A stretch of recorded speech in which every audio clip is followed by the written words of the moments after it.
proceed to respond.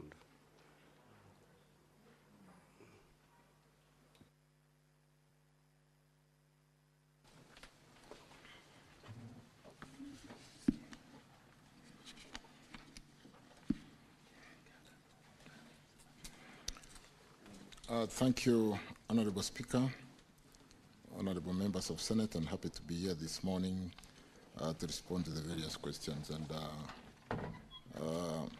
let me respond to the question by Senator for Tharaka-Nithi, Senator Mwenda. Sorry, is that? Honorable CS, you're responding to question number 6-9 by the Senator for Murang'a County. My paper, the person who has got my papers has been locked outside.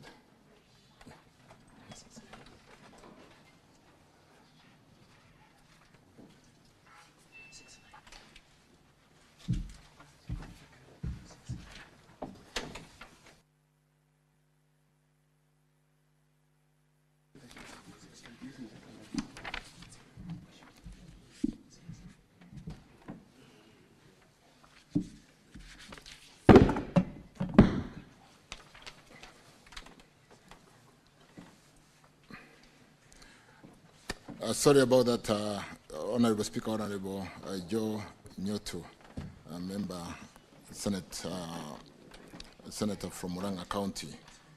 And let me straight away go to the answer to the question on Kenya and the specific question. Why does Kenya National Highways Authority use privately owned vehicles for patrol on highways? Who owns these patrol vehicles? And what plans does Kenya have to acquire its own patrol vehicles like other state corporations?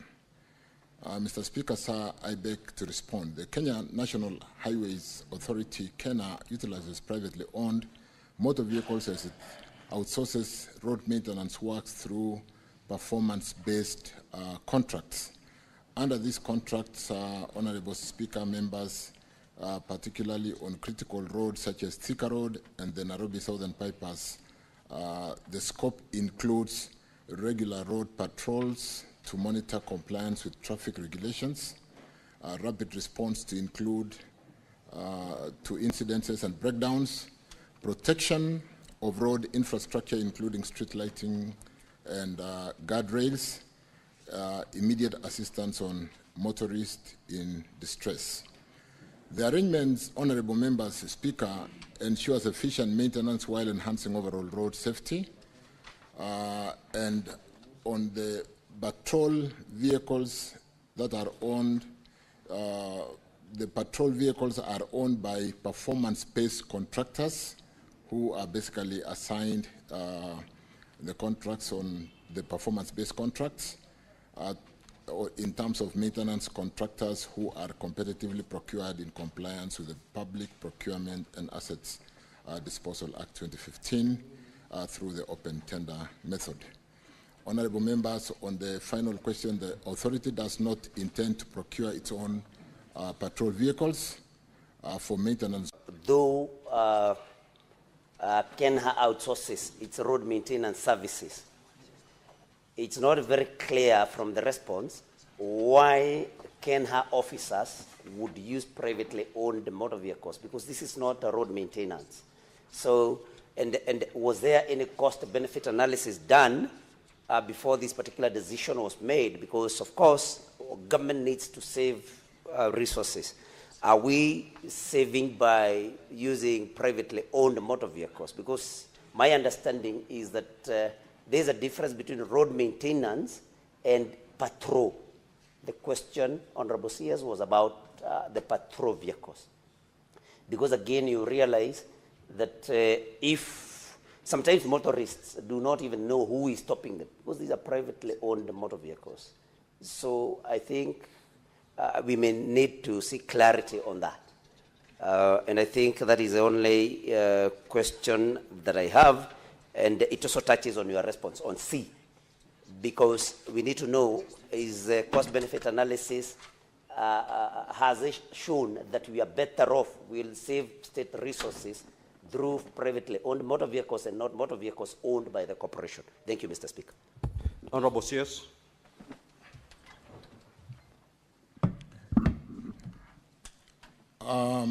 I think to the extent, Honorable Speaker, let me offer some. To the extent of the periodic based contracts maintenance, there is clarity that, yes, we tender for maintenance of a particular road for a period of a year, 2 years, and therefore the contractor who wins to maintain that road through that competitive process therefore works like any other private contractor who is constructing any road out there, and they use their assets to maintain the road. To the extent of the Kenya staff inspecting the road and using their vehicle, that is an area where we need to get clarity, because Honorable Nyoto then would have a point to the extent that, yes, we should be inspecting the roads using Kenya vehicles, and yes, we have Kenya vehicles to maintain the vehicles, to maintain the roads, or to inspect the roads for that matter.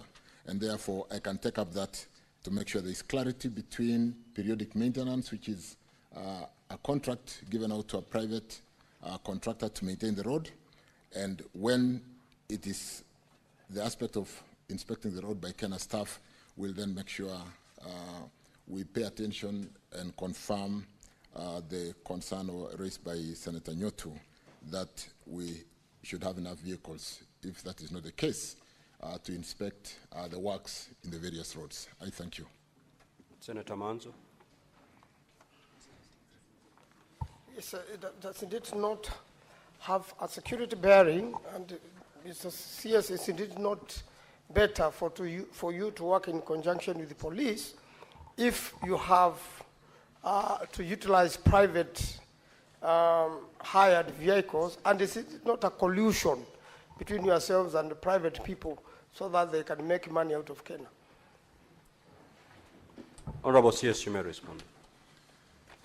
I think we just, what I did indicate, Honorable Speaker, Honorable Members, to the extent of a periodic maintenance contract, is a private contract like any contractor. You don't expect them to use Kenya vehicles.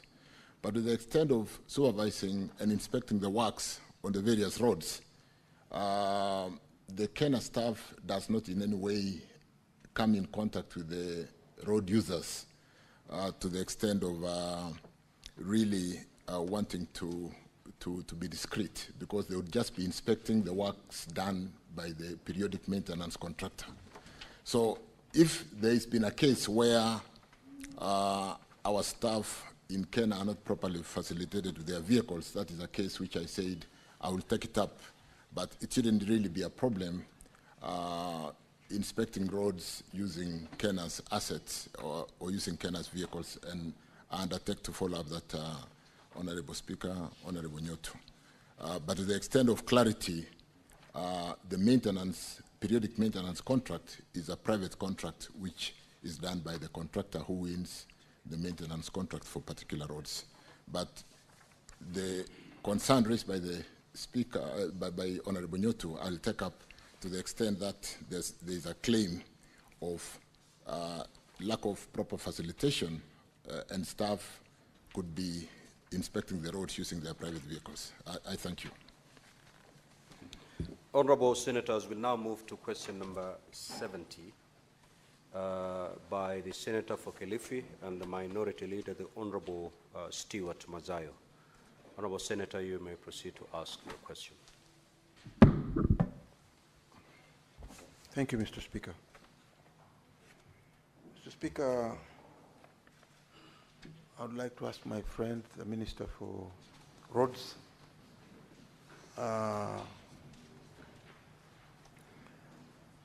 some 2-3 questions. Mr. Minister, when will the Mombasa-Mtwapa Kilifi Road project, which is a key part of Northern Transit and Transport Corridor, be completed? Number 2, are there any plans to install lighting at the Kibarani Changamwe interchange in Mombasa County to enhance security and vision for motorists at night.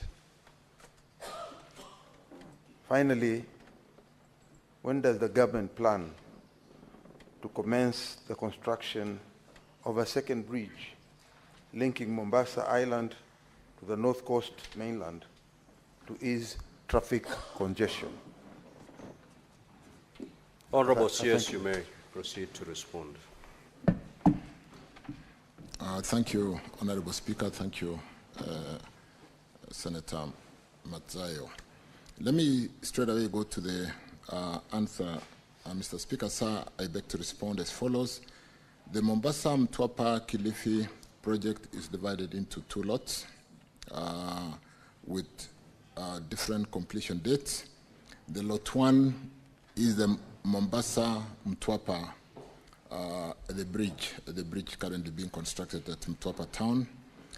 And the project commenced in November 2022. Currently the progress is 42%. The project is expected to be completed by November 2026. Because Senator comes from that region and he understands the challenges we faced with that very narrow corridor between Mombasa and Mtwapa, and the challenge of land compensation coupled with the bending bills, I want to confirm that we have sorted out the bending bills issue through the funds we raised through selling our 7 shillings for securitization by a bankruptcy remote SPV, and therefore we are fully compensated, or we are fully compensating the residents, the project affected persons on that corridor.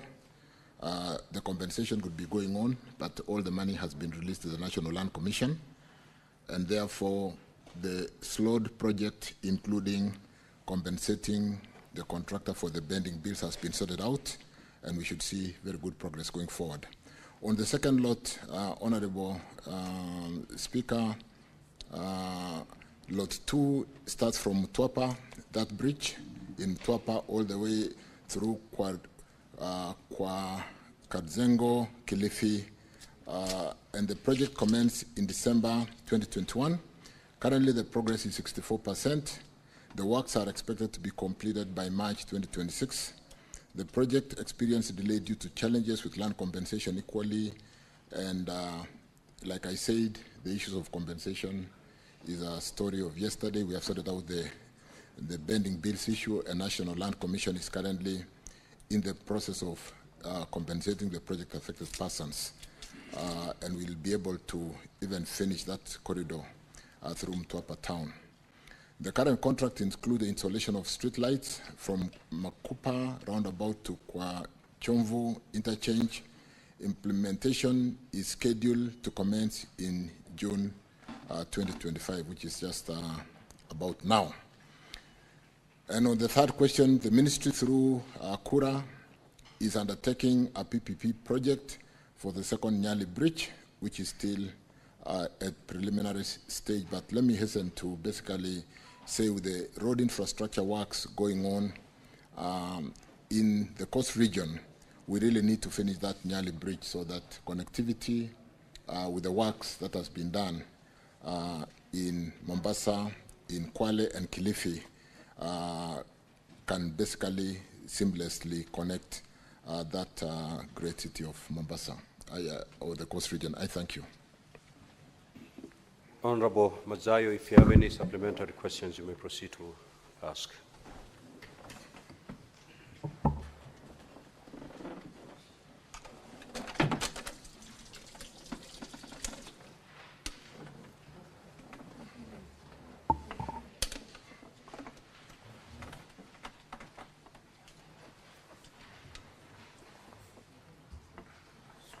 I think I'm okay.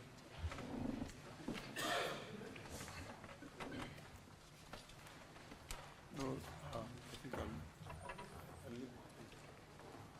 I think Senator Matzayo, do you have any supplementary question to ask? I felt I haven't organized myself. Okay, organize yourself as I give opportunity to your colleagues. We'll come back to you. Senator Faki. Asante Mheshimiwa Spika kwa kunipa fursa hii.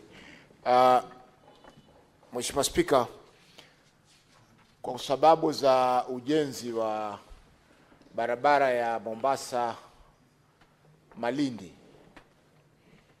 maeneo ya kutoka Kengeleni mpaka Mtwapa, kumekuwa na msongamano sana katika barabara hiyo.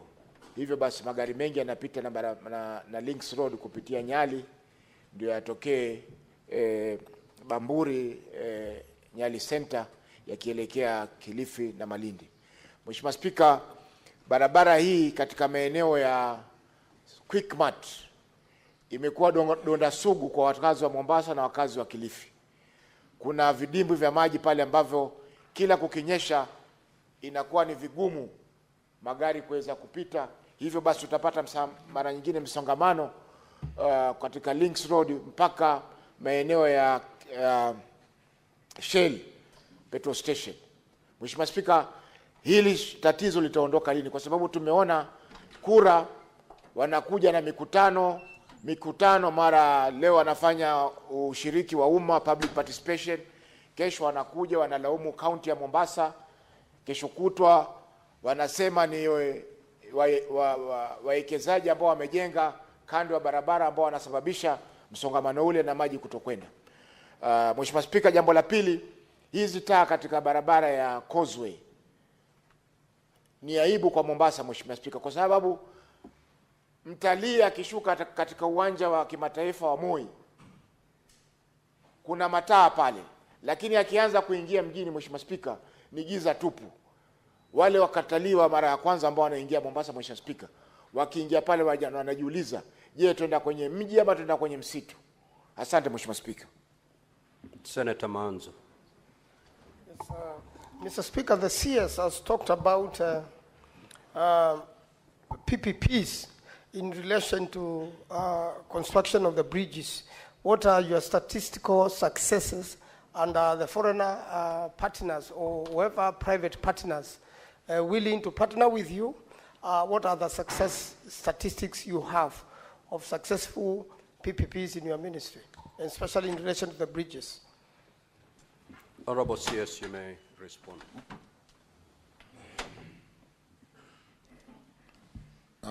Let me beg to answer Senator Faki's question in English. Ndio nisichanganye sana. The congestion that is currently experienced around Quickmart, around Bamburi area, Senator Faki, on that road was exacerbated by the fact that we were unable to call the shots on the contractors because we owed them so much money. We have now paid them, and we are calling the shots. I have visited the road severally, including when the President went to inspect that road, to the extent that just around Bamburi Nature Trail there, the corridor has been very congested, and to the extent that the slip roads could not even be done because we needed to compensate for the corridor to move the wall out after compensating the project affected for Eastmen, project affected persons by Eastmen. Having compensated the contractors, you will not see that going forward. We've had meetings with the contractors. I've just come from a meeting this morning, and we will easen the traffic. We will accelerate the construction and finish that road very quickly. There is no reason why the Mtwapa to the lower part towards Kilifi is basically complete, except for the Mtwapa Bridge and the corridor around there, the small section that has not been tarmacked. There is no reason why Mombasa to Mtwapa is not catching up, and I want to promise that we will accelerate and catch up, address the issues of congestion, having money to compensate for the land or project-affected person. We will now be able to open the corridor and have the slip roads to function so there is no congestion. Because we were constructing on a corridor with no additional space because we had not paid the project-affected persons. But with the money now being available, I want to assure this House that that will be a problem of the past, and you'll see us calling more shots to make sure the contractors do what is right, now that we have paid what is due to them, and we expect them to basically be facilitative so that those traffic congestions we have witnessed are eradicated, but also bring the project completion much sooner than was expected with the delays due to non-payment because of pending bills. On the causeway, I was in a meeting not very long ago between the contractor Victoria Construction Company, who is on that section, with the governor from Mombasa, Abdul Swamad, and we need, you know, the lights were pulled down when the construction started, and with the construction being completed now, with that bridge at Kwachomvu, which will finish in the next maybe 1 month, 2 months. Let me promise 2 months. The bridge which was hanging there around Synergy, because we were also unable to compensate Synergy to give us space to finish the bridge. So the bridge was built going up, and the dropping side had been hanging there for, 5 years. That bridge is being built and it's being now completed, and the lights are in a progression of being restored with the completion of that road, so that when the clients arrive at Mombasa Airport, we don't have them getting into that darkness that has been experienced over the long delayed construction. For the question raised by Senator Manzo and the success of PPP projects on bridges, there will be PPP programs that can work in areas where there's significant traffic. And when you talk about Nyali Bridge, it is, if you know, success of PPP with respect to investors, the drivers are the traffic. For a road where there's so much traffic, it becomes very easy to get a project which is bankable. But if it is a bridge where there is no traffic, you possibly get 20 vehicles per day. Even if you are charging 10, 15 shillings to cross through that bridge, it will not repay for the investment to give return on the equity or the investors as a business for the next 30, 40, 50 years. But you do know the bridge we are talking about, it's a very high traffic area, and so we are looking at possibility of a PPP, but like I said, equally, for the work that has been done lately, for those of us who know Mombasa very well, there's a serious transformation in the road infrastructure in Mombasa, and whether we succeed on PPP or we don't, we need to open up this bridge through PPP or through GOK funding. I thank you. Senator Mazayo. Asante Bwana Spika. Nataka kumuuliza waziri, ni hatua gani ambao wanachukua katika hiyo barabara ya kutoka Nyali kuelekea mpaka kwa Kazengo Mtwapa? Ni hatua gani unachukua ili kurekebisha, kuona ya kwamba magari ya wananchi yanayopita pale juu ya ile barabara hayaharibiki, kwa sababu ile barabara ni mbovu sana. Unachukua karibu masaa 4 mahali ambapo unaweza kuchukua dakika 10 kutoka Nyali pale Kenya Revenue College mpaka kwa Kazengo, ambapo tunachukua masaa 4 hivi sasa. Kuna msongamano wa magari mengi sana, hususan ukifika pale kwa bridge ya Shibondetewa. Ile bridge hivi sasa ni kama kuna hatari kubwa inaweza kutokea, kwa sababu wengine wanasema imeanza nyufa, haipitiki vizuri, na pia vile vile imejaa na imeharibika zaidi. Sisi tumesafiri nchi za ng'ambo, hata tukiwa na wewe wakati wetu ule wa ujana. Unajua barabara kama inatengezwa kule China, ni lazima kuwe na side road, ile barabara ya kando ambayo inasaidia ile barabara ambayo inajengwa. Hawa wanatutengezea hizi barabara. Je, wizara yako inachukua hatua gani hivi sasa kuona ya kwamba zile barabara zinatengezwa kando ya barabara ile ambayo inatengenezwa na pande zote mbili, ili wanaokuja kutoka Mtwapa kuenda pande za Mombasa ama kutoka Mombasa kuenda pande za Kilifi? Ni hatua gani wizara yako imechukua kueleza hawa watu wanaotengeza zile barabara kwamba kunahitajika kutengeza barabara za kando kama vile wanavyotengeza kule China ama kule wanakotengeza hao watengezaji barabara. Magari yanaendelea kuharibika sana. Honorable CS. Allow me again to respond in English, Speaker, kwamba the Mtwapa Bridge, which I touched on, which is in the second portion of this particular corridor, is ongoing. It's a very long bridge of about 150 meters. The current bridge is a bit compromised. Ukiona kwa umbali unaona imeregea, there's a problem. I know what the senator is talking about. I've been there a few times. And like I said, Honorable Speaker, members, we have compensated the contractor on that road for bending bills.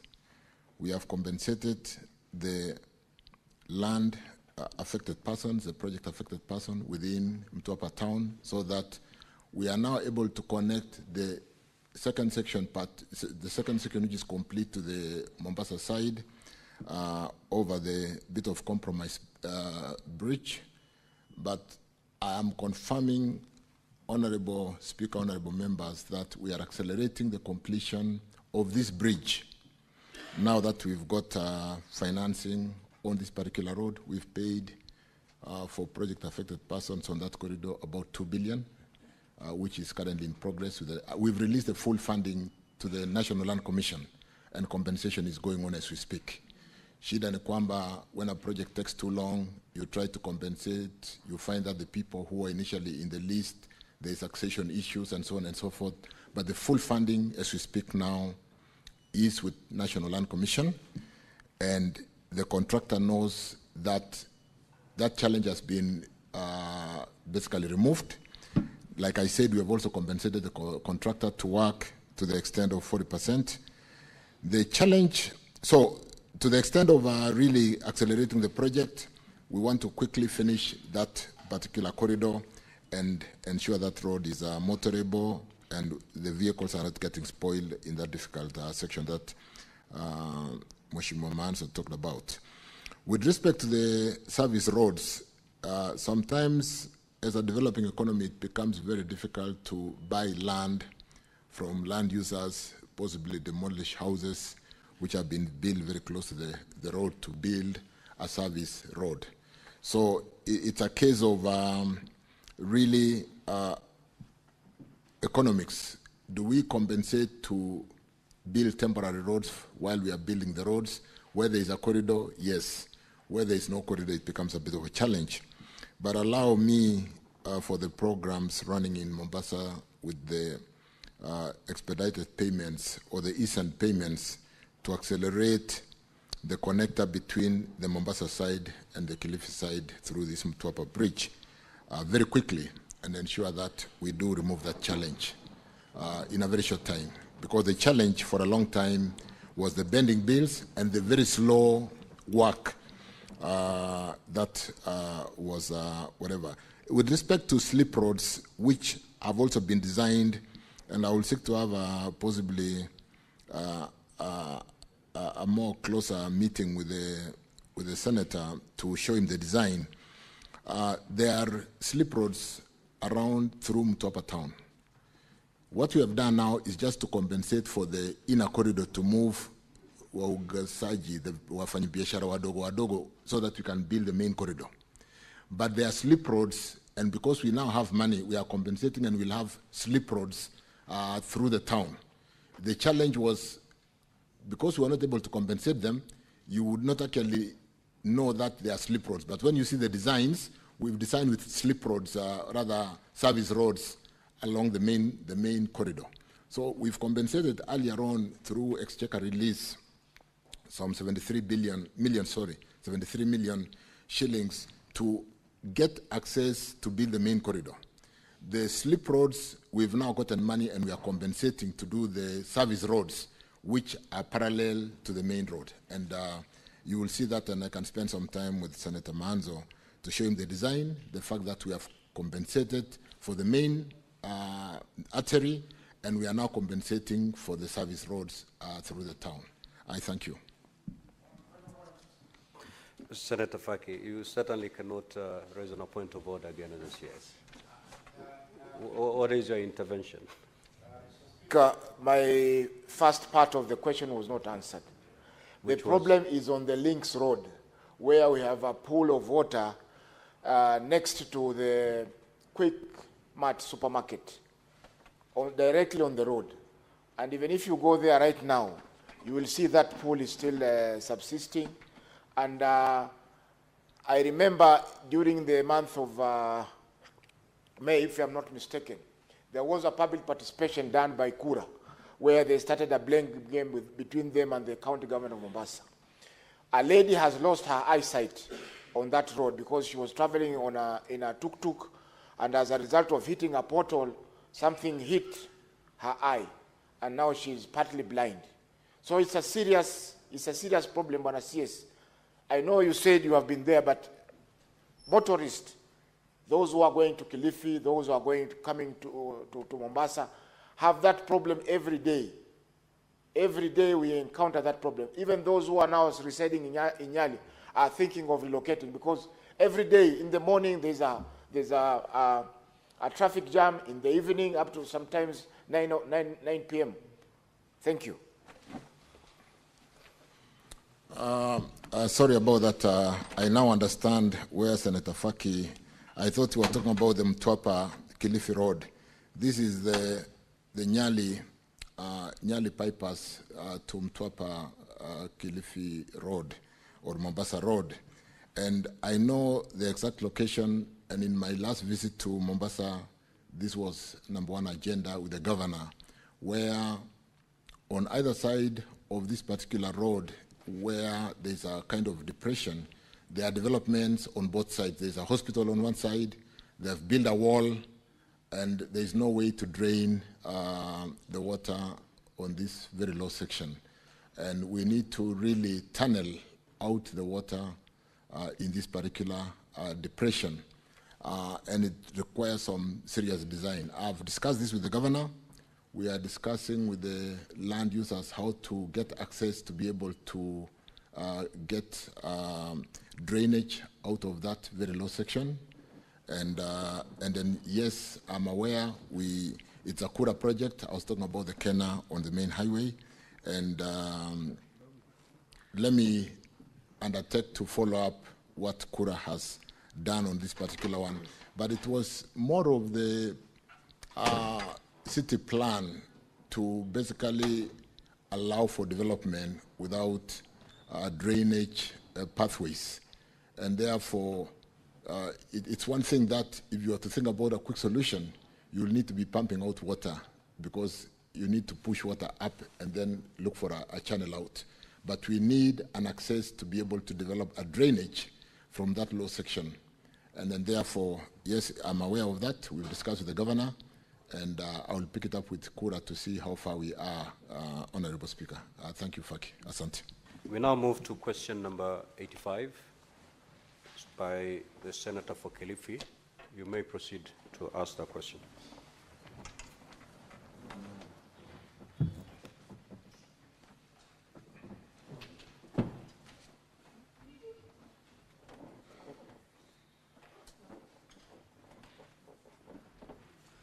Senator Mazayo, question number 85 is yours. Yes, that's right.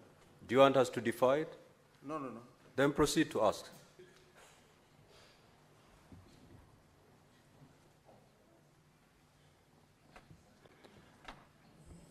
Bwana Waziri, na imani ya kwamba unaelewa vile nitakavyokuuliza maswali haya, hususan ni kwamba yanahusu Kilifi County. Je, Bwana Waziri, kwa barabara na uchukuzi, unaweza kueleza ni hali ya hisia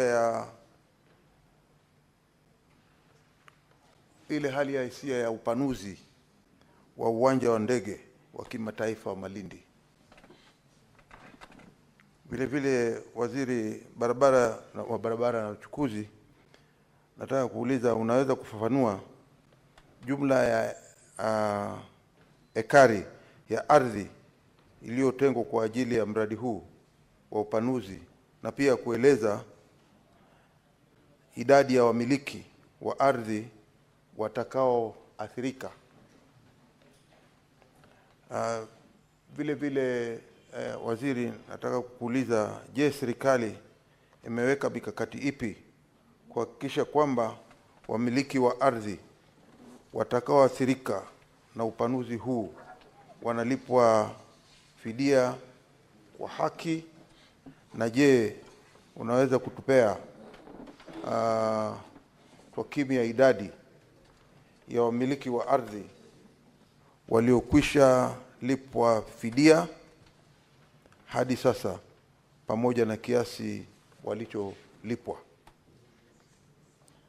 Mwisho, Bwana Waziri, je, serikali imechukua hatua gani kuhakikisha mchakato wa ulipaji wa fidia?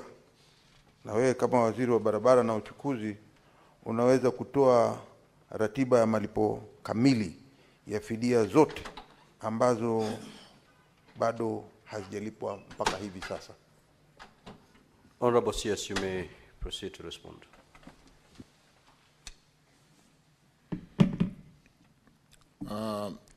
Thank you, Honorable Speaker. Thank you, Senator Madzayo. Again, because the question was filed in English, I responded in English, and I hope we have the printed response with honorable members. Honorable Speaker, I'm pleased to appraise this House on information sought regarding the status of compensation framework for the planned expansion of Malindi International Airport, communicated through our letter reference Senate 4S/4 CORR/Q/2025 051 dated 11 June 2025. The status and compensation framework for the planned expansion of Malindi International Airport, Honorable Speaker, was declared, or rather Malindi International Airport was declared an aerodrome via a Gazette Notice number 1161 of 8th March 1961, commonly referred to as Aerodromes Control of Obstruction Ordinance Annex 1. The Gazette Notice described Malindi Aerodrome as an unsurveyed area measuring approximately 231 acres.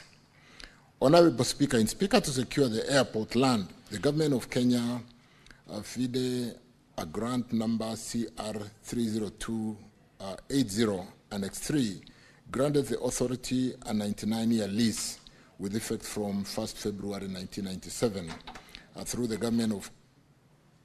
Government Land Act Cap 280.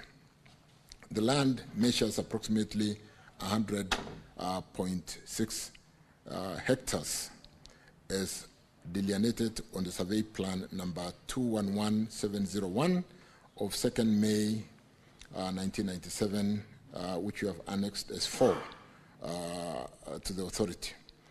This conferred a land reference number of 10688 to Malindi International Airport. Honorable Speaker, pursuant to the proposal of the master plan for Malindi Airport, Annex 2, and undertaken by an airport consultant, Sofrifia, the authority in 2017 initiated land acquisition process, phase 1 for expansion of the airport through the National Land Commission, through a Gazette Notice 3390/2017 of 2017. The acquisition process was undertaken to completion. Valuation done by National Land Commission and the project affected persons issued with awards in respect of improvements on the land and disturbance allowance to fully compensate them for that purpose. The project affected persons were compensated excluding the value of the land. The compensation amount was assessed at Kenya shillings 424 million 205,901 with a total of 155 project affected persons. Honorable Speaker, some of the PUBs filed an adverse possession suits before the Environment and Land Court claiming to be declared the rightful owners of the affected parcel. The cases were, however, dismissed. The PUBs and other claimants then moved to the Land Acquisition Tribunal through various appeals. Honorable Speaker, on 8th February 2024, the Tribunal issued a consent order directing the National Land Commission and KA to regazette the intention to acquire, conduct joint inspection to determine land ownership and issue awards to the project affected person. Pursuant to this court order, honorable members, the Commission regazetted intention to compulsorily acquire land for expansion of Malindi International Airport and inquiries into the claim through Gazette Notice Corrigenda number 2584 of 13 February 2025. Honorable Speaker, the inquiries into the claims were conducted over a period of 3 days between 25th March 2025 and 27th March 2025 at the DCC's office in Malindi. A total of 15 land parcels with a combined acreage of 19.8936 hectares were listed in the Gazette Notice. Honorable Speaker, pursuant to the inquiries by the National Land Commission, other issues were raised by the claimant on adverse possession occupant in good faith and historical land injustices. These matters are currently under review by the National Land Commission. Honorable Speaker, the authority is further undertaking design by the Tribunal on 10th February 2025. The land acquisition process and resettlement action for phase 2 will be subject to budget availability. And as I end, I want to confirm that I have lately, in the last 2 months, visited this airport to address some of these challenges, met the leadership of Malindi who are on the ground, and we are paying attention to this airport because, albeit the challenges we have faced in the expansion of Malindi Airport, to the extent of suggestions as to whether we could go to Vipingo or EPZ or SEZ, the tourism industry in this area and the need to sustain the investments which are wasting away in the hotel industry because of lack of a good airport to be able to bring in big planes through expansion of this airport so that we can bring in big equipment with the tourists that favor this destination is something that the government is paying a lot of attention. And I want to confirm that this is a top priority amongst the airports that we are paying attention to be able to grow our economy, bring in more tourists into this economy, and support that hotel industry that is invested by majorly the nationals of Italy. I've met the ambassador lately in my office, and we are looking for quick ways of correcting and expanding this airport to this 2.4 kilometers. I thank you, Speaker. Thank you. Senator Mazayo, do you have any supplementary questions? Bwana Waziri,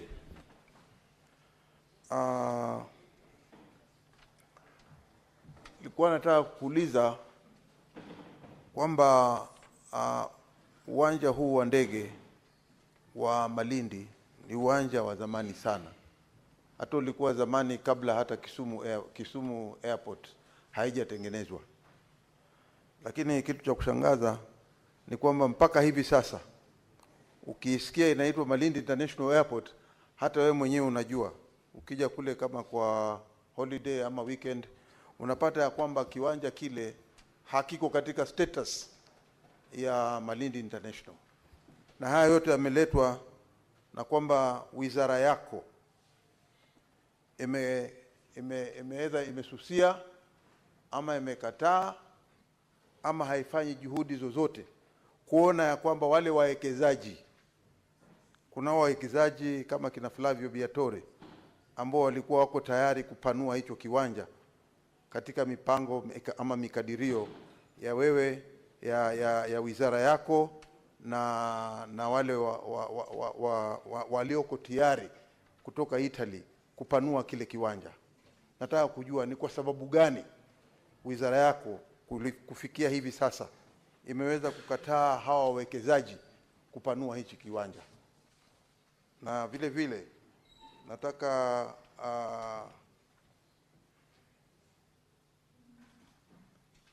kukueleza ya kwamba hata ikiwa ni wakati wowote kuanzia hivi sasa kunahitajika kupanuliwa kiwanja cha Malindi, wako wawekezaji ambao wamejitolea tayari, ambao wako tayari kutengeza hichi kiwanja. Mmoja wao ikiwa ni yule ambaye nimekueleza hivi sasa, ambaye wako tayari kutengeza hicho kiwanja kukifanya kiwe kiwanja cha kimataifa. Je, unaweza kueleza kwamba hawa wawekezaji wameweza kufanya mikakati ama ushirikiano gani na serikali ama na wizara yako ili kuona kwamba kiwanja hichi kimeweza kupanuliwa kikawa kama status ya wale watu wengine kama Moi International ama Kisumu International, tupate ikiitwa Malindi International, inaitwa Malindi International kikadirifu ama vile inavyotakana kuitwa. Asante Bwana Waziri. Honorable CS.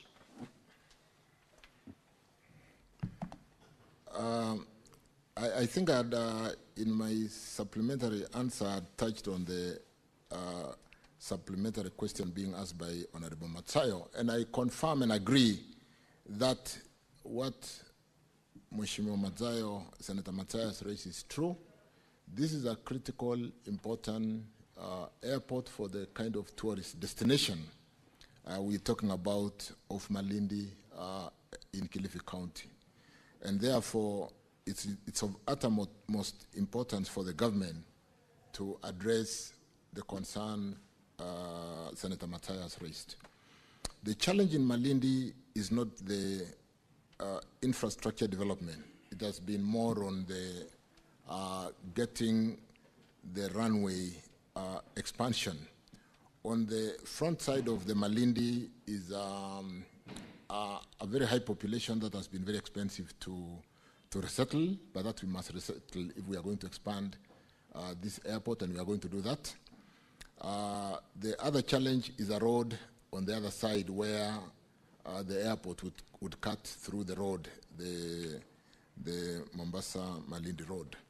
And so we're paying a lot of attention. We rely on tourists as a major GDP contributor into our economy. I think, Honorable CS, the question was, there are investors, private investors, who are willing to put their money in the expansion of Malindi Airport, but your ministry seems not to be in sync with these investors. What is the problem? That's what the Honorable Senator has just asked. And the straight answer, which maybe I'm not coming out very clear, is the project affected persons. What investors will not do is to do land compensation. And we do not wish to basically concession the 1.4 kilometers. We want to expand to 2.4 kilometers.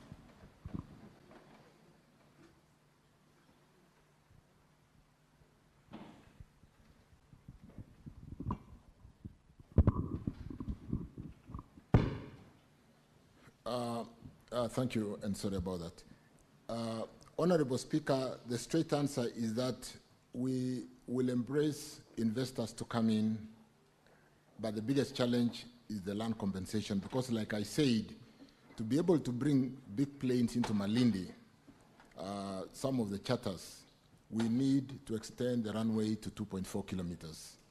And that is the primary challenge. If we were to concession the airport and give away to an investor to rebuild Malindi Airport at the current 1.4 kilometers, we will not have corrected the challenge. We need to expand the runway to be able to land the big planes. So the priority which is top on my desk is to do the land compensation, and I think we've done significantly, we are doing significantly well. Like I said, I just visited that airport not very long ago, I think in the last 3 months, and I met the leadership on the ground, and the aim of the visit was to address the question of expansion of the runway, so that putting up a modern building is not a big challenge. Recarpeting that second runway, which is in state of disrepair, is not a big challenge. But we need to get it to 2.4 kilometers. And therefore, the big challenge to bringing investors is more of the land acquisition and paying the project-affected persons so that we can expand and bring the big planes, which today would land in Mombasa and transport the tourists by road. So allow me, honorable members, to basically refocus the land compensation, the acquisition, and therefore the expansion of the runway. I thank you. We shall now move to question number 3. We have spent 22 minutes on this question, and we had allocated only 15 minutes. We have 6 more questions to go. Proceed, Senator Sifuna.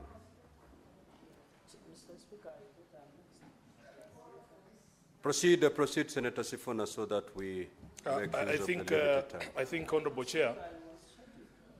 Let's proceed. Proceed, Senator Sifuna. Proceed. Thank you, Honorable Chair. Senator Fernande, please take your seat. You're scheduled. I'll call you. Thank you, Honorable Speaker. I think members have forgotten that there was an advisory that priority will be given to the senators who asked questions, and then we'll hand over the CS for supplementary questions. If I'm not wrong, Honorable Speaker. My question is number 93. Honorable Speaker, I want the CS to address 3 questions. Actually, there are 4, and these questions originated from a meeting with the Karen Langata Residents Association. Honorable Speaker, can the CS tell this House what is the current progress of works on the Riruta-Ngong railway line project, whose construction was commissioned in 2023? Secondly, could the Cabinet Secretary provide comprehensive details on the rationale for initiating the project, including the source of funding, the design framework, feasibility studies conducted, environmental impact assessment, and the economic justification supporting its implementation? Thirdly, could the Cabinet Secretary provide a financial and cost-benefit comparison between the proposed Riruta-Ngong railway line and the alternative option of dualling the Bomas-Rongai to Kiserian section of Magadi Road and the Ngong-Karen section of Ngong Road? And finally, Honorable Speaker, what is the current status of compulsory land acquisition by government for the Riruta-Ngong railway line project, and how will the associated land acquisition cost affect the overall project budget and implementation timelines? I thank you, Honorable Speaker. You may proceed, Honorable CS. Mr. Speaker, sir, I beg to respond.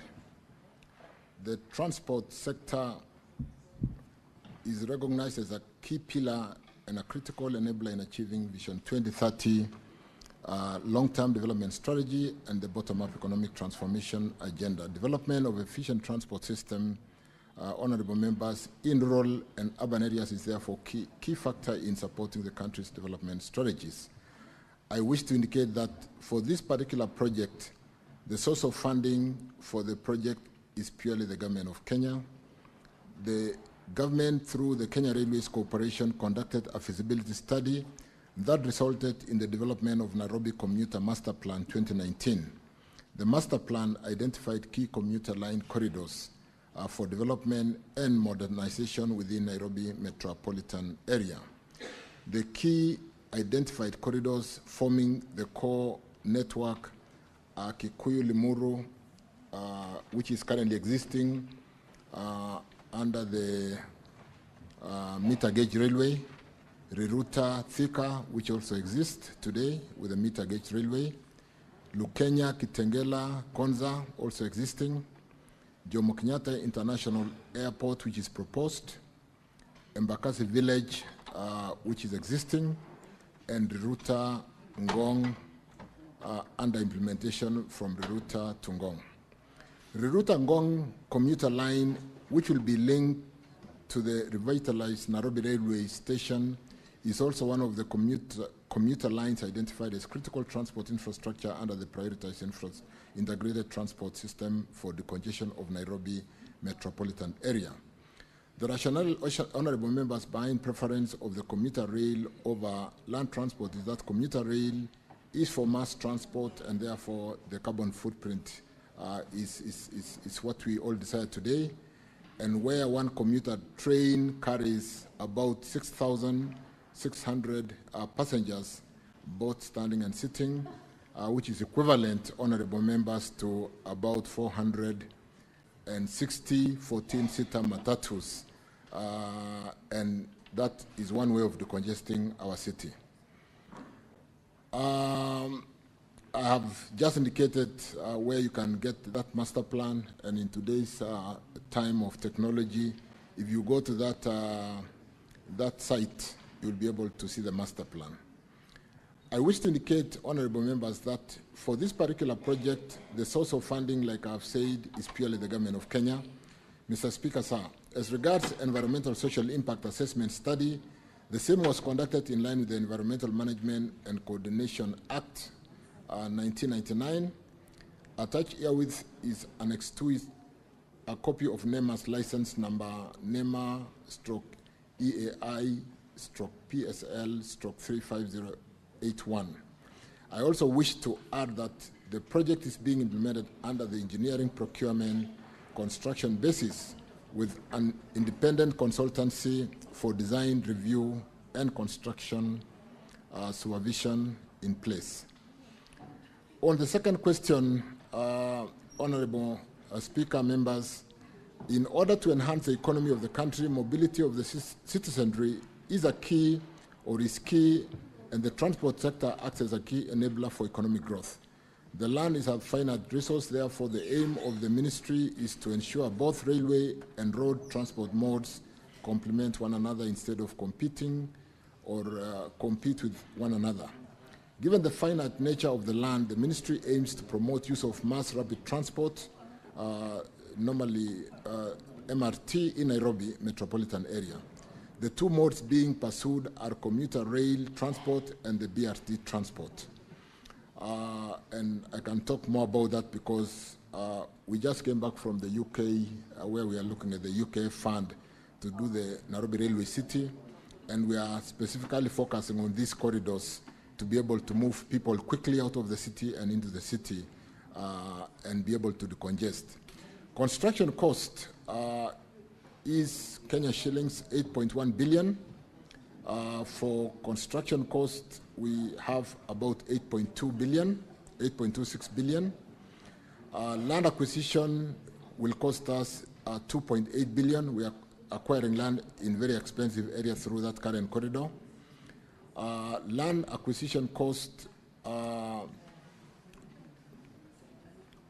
including protection, relocation, and existing utilities, as I've indicated there, will be significantly expensive.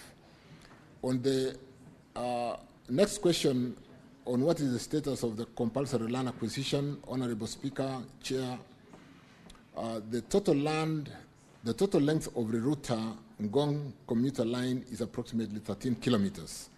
The ownership of the section traversed by the proposed railway line, we have given a schedule attached, and the length of the railway track ownership of the land and so on and so forth, I've captured there 2.4 kilometers with Kenya Railways as available corridor. We don't have to, we already have that. 0.55 kilometers is with Kenya Forestry Service, and we need to acquire wayleaf. 0.3 kilometers is with the Kenya National Highway overpass across the Southern Bypass. 4.55 kilometers is with Kenya Urban Roads that we need to be able to share jointly. 1 kilometer is with Kenya Broadcasting station, and which we need to acquire. 0.9 kilometers is with the National Academy, National Police Academy, and which we need to then acquire. Fortunately, that is intergovernment. 2.1 is with the Vet Farm Department, and 1.35 kilometers is private acquisition or land acquisition process, which is ongoing by the National Land Commission. And that some gazettement has been done, Gazette number 7418, the Kenya Gazette volume CXX V11 number 119 dated 5th June 2025 for inquiry. You can see Honorable Sifuna, that is fairly current, and some work is being done. Let me just hasten to add that with the Nairobi Railway City having been pronounced by the leadership as a priority project to be able to recalibrate and give new life to that piece of 438 acres of land sitting with the Kenya Railways. We do not only wish to build the new railway terminus, we will update or upgrade the platforms for all these lines to come in and out of the city. We will build a public realm for the people arriving at a capacity of 30,000 persons per hour. And to a very good extent, therefore, if we did the Nairobi Railway City alone without doing all the lines that I've talked about into Kikuyu, Ruiru Thika, Lukenya, Jomo Kenyatta, and Bakasi Village, to be able to bring in people in and out quickly, it will not be. So we do not wish to do a stranded investment in upgrading the Nairobi Railway City without doing the supporting BRT and the commuter rail. And therefore, we are taking all this as a package. And therefore, the project that we are talking about through the router, which already has a contractor on the ground, I think CRBC, is one project which is already taken off. And we are going to pay attention to make sure that we decongest the city, we move people out of the city for residents out there, and be able to expand the economy, as it were, by moving people in and out very quickly. I thank you, Honorable Speaker. Thank you, CS. Senator Sifuna, do you have a supplementary question? Do you want to ask both of them now? Yes, in fact, Honorable Speaker, I do have. Yes. The Cabinet Secretary has given me a 2019 report, but I was meant to believe that there was another report funded by the World Bank in 2017, a consultant funded by the World Bank that actually ranked this Gongri-Ruta line as the least priority in terms of construction of railways in this city. Honorable Speaker, I have a few issues. You know, I have publicly said that this is one of the few CSs, if not the only CS that I have respect for, because he takes his work seriously. But I can see here in his response, he has made an allegation here that one commuter train is supposed to carry 6,600 passengers, and that is an advantage over road construction. Honorable Speaker, in this same report of his, at paragraph 39, your report, Honorable CS, talks of 1,200 passengers per train. I don't know where you got your number of 6,600 passengers. And wouldn't you agree with me, Honorable Speaker, that it is not just about passengers? So the CS is telling us that 6,600 passengers is equivalent to 460 14-seater matatus. But you and me know, 14-seater matatus, 460 of them, employing 2 people each. There are other benefits of having these matatus on the road. It is not just about, the numbers that you're able to transport in one vehicle. But let's go to the answer on the comparison of the cost construction of the road vis-a-vis the rail. Honorable Speaker, there's a schedule that he has given here.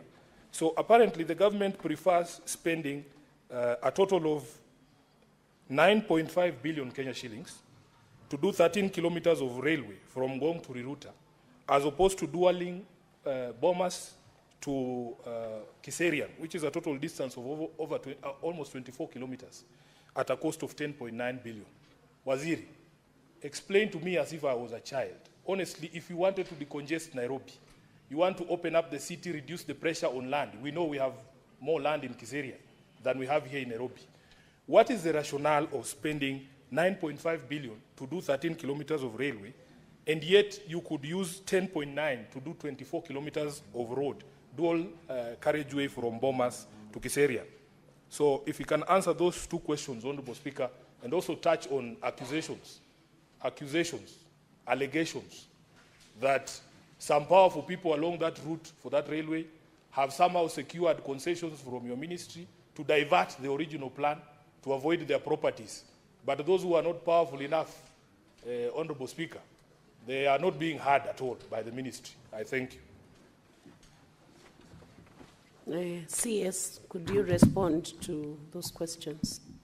Let me first of all thank Senator Sifuna for the compliments, which I don't take for granted, and I'm going to even work harder. But let me get down to the optimal. You know, when you're dealing with a commuter rail, you can optimize because it's just the number of attachments which can be pulled by the engine. And therefore, you can start from as low as 1,200 and go to as high as, depending on the capacity.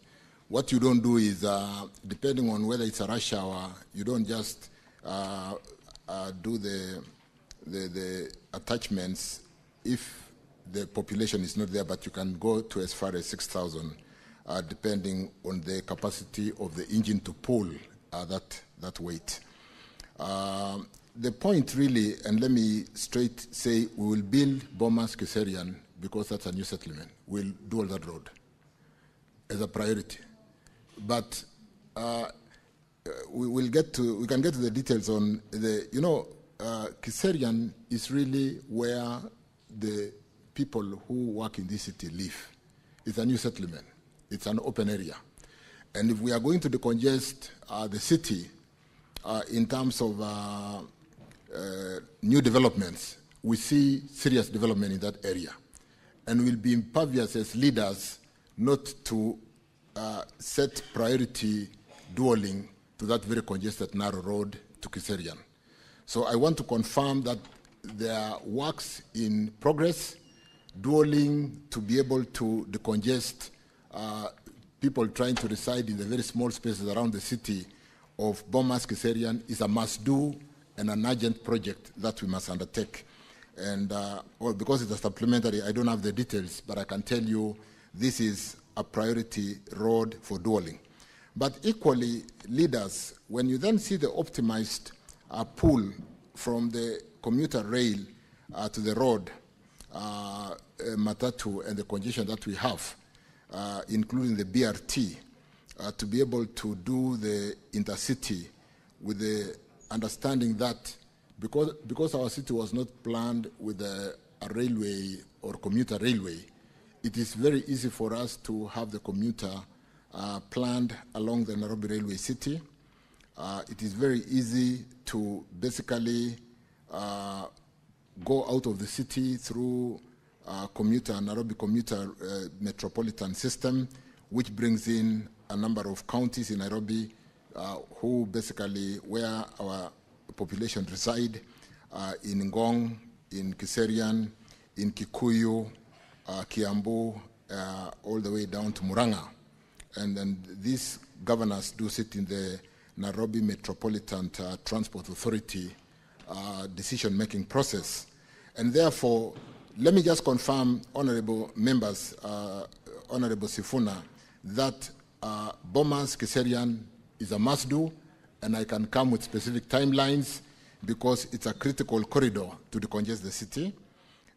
Equally, even as we thought maybe this line is a least priority, in the latest developments, we really must build a number of lines going eastward, northerly, southwest, and so on and so forth, to basically bring people in and out of the city, either through BRT, through the Nairobi commuter rail system, and facilitate, really remove the congestion that currently is choking the city.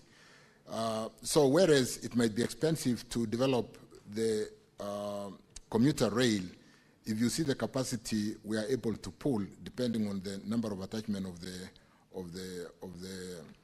the units to transport up to 6,600 people, if we do the economics, you'll appreciate why we need both. The buses will stop every so often. The train stations will be further apart and so on and so forth. So, honorable members, because of the passion of Sifuna to understand what we are doing in Nairobi, and because of the recent development, including the visit to the UK to see the King's Cross development of what the city can look like when you develop a dilapidated facility like the railway housing the railway land, which sits on about 438 acres. I would like to spend time with Sifuna so that as a senator of Nairobi, he can appreciate what we are doing to basically decongest the city, give a new life through development of those 438 acres sitting under the Nairobi, the Kenya Railway, and be able to move people in and out of the city very quickly.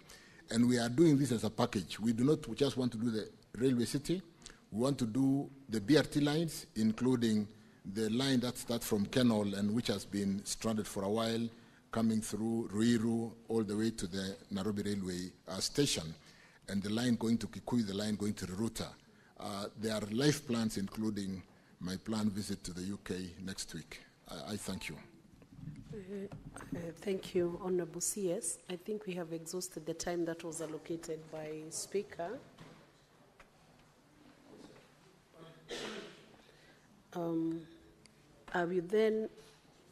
I will allow just one question because the time for that question has been exhausted. Otherwise, it will be difficult to complete the questions that we have with the CS today. So I'll give Senator Okongo Mugeni to ask one question, and then we will call it a day on those questions. You still find another chance maybe with the next question that he answers. He's still on his feet. Yes, before I ask my question, I was just wondering the procedure that the ministry follows, because I was looking at the documentation. This road he was speaking about was commissioned in 2023, okay? But the environmental impact assessment license was issued on 19th September 2024.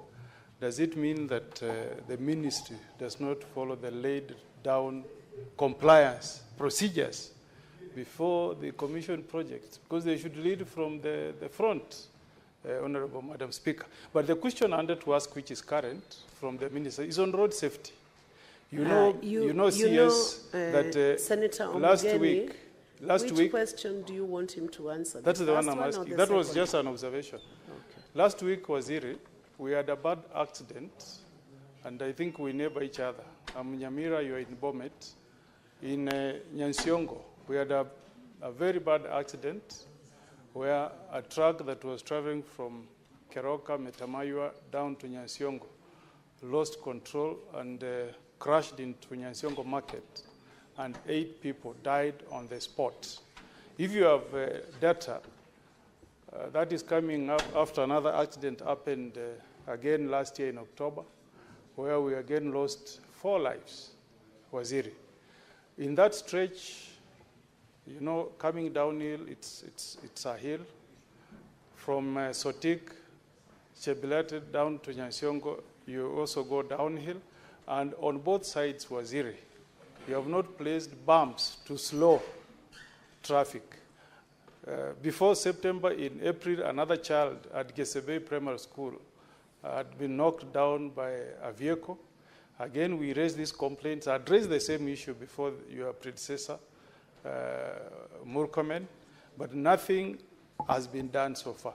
How long does it take, Waziri, to just place bumps on the roads for purposes of ensuring that there is safety on the road users, the people who are using markets, etc.?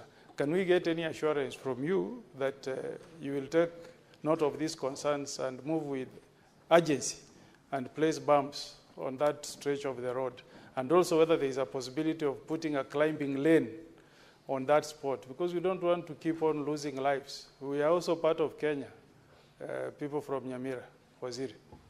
Thank you, Senator Okongo Mugeni. Before I invite the CS, I will only allow that question based on the fact that it has serious fatalities because of the accident. Otherwise, I want to remind the senators that the questions must be connected to the principal question that the CS is responding to, so that he's able to effectively answer. So I'll ask the CS to respond to the same. Thank you, Senator Okongo Mugeni, on those two questions. One clarification on the procedure on how we could be building a road without an environmental certificate because of those two dates. But like the speaker assisted me to answer that question, allow me to check exactly what happened and how we could actually start construction ahead of getting a certificate, which is a prerequisite in the order of, because really it's a requirement that an environmental study has been done. NEMA has issued certification. If it was being funded, the funding will not be so allow me to basically check on whether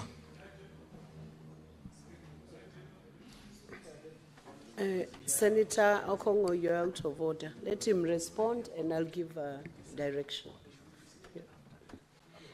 You cannot introduce a question above another senator's question. That would be out of order. Thank you, Speaker. In fact, the reason why I'm asking, let me check and confirm, I'm not saying that did not happen.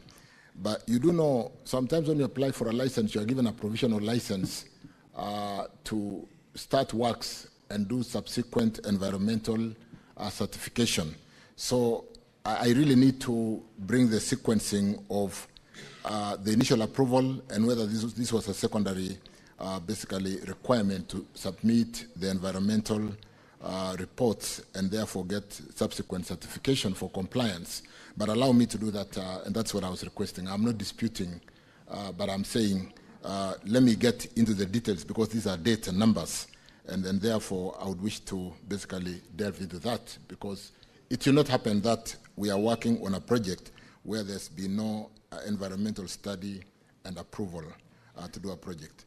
Honorable CS, you'll have 7 days to check the documentation and supply any documents to show the sequencing of those certifications or licenses. Thank you, Speaker, and we'll endeavor to comply.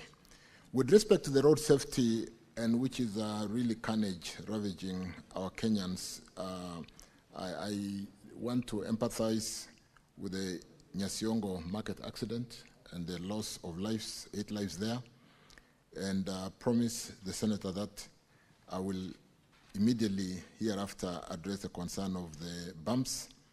But we cannot be reacting all the time when there's an accident and then we go when we've lost lives. And there are various initiatives, including the ITS. There is so much in electronic, given the day and age in technology that we can employ to manage the drivers, to manage the vehicles on the road. We're doing a digital driving license with certain features to be able to do instant fines and manage the drivers. We are doing the junction cameras through the ITS systems. We are doing there's so much that we can do to be able to address that. But for this particular case for Nyasiongo, let me address that. And for most of the black spots, yes, we need climbing lanes so that sometimes with speed and the narrow sections on some of those black spots, the vehicle, when they kind of don't stay on the road because of the weight and so on and so forth, and because of the narrow nature of the road, the vehicle goes out of the road and sometimes it gets into a market or gets into where people are trading, causing untold suffering and deaths. And therefore, for this particular case, I will pay attention to, but I wish to hasten that we are doing a lot and I will be paying attention to what we need to do with NTSA, a whole authority just set to address the safety on our roads. We need to do more, and I do agree. But for Nyasiongo Market, the bumps and whether we need to do that climbing lane that Mheshimiwa talked about, let me pay attention to that. I thank you. Thank you. Honorable Senators, we will move to the next question. Question number 77, Senator Agnes Kavindo.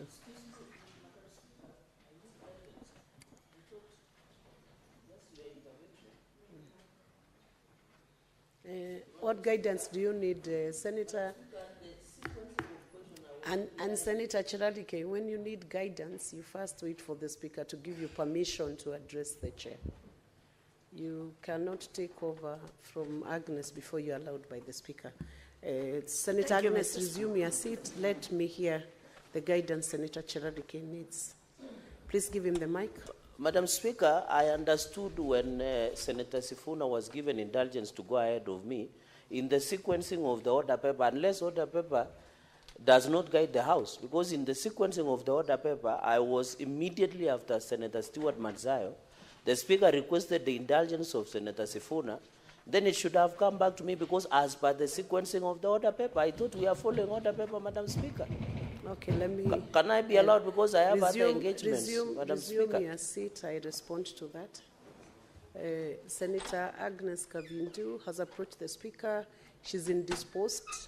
She needs to seek medical treatment, so I've used the discretion of the Speaker to let her question be answered, and then your question will be next. We'll go back to sequencing. Resume your seat. Senator Chiralike, I have given the direction. Resume your seat. Resume your seat. No. I've already exercised the discretion and given you explanation on that discretion. I have told you I reordered.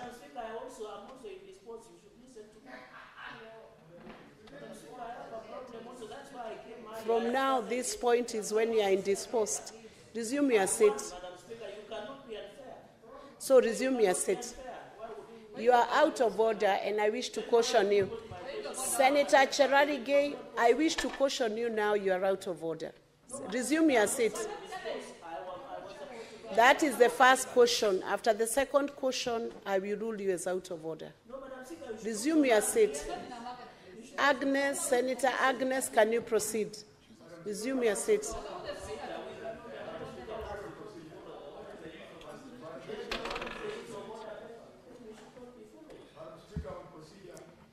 Thank you. Senator Halwale, allow Senator Agnes to proceed. I will listen to point of procedure after Agnes has, Senator Agnes has. I have given you the direction, Senator Halwale. Proceed, Senator Agnes. Thank you, Madam Speaker.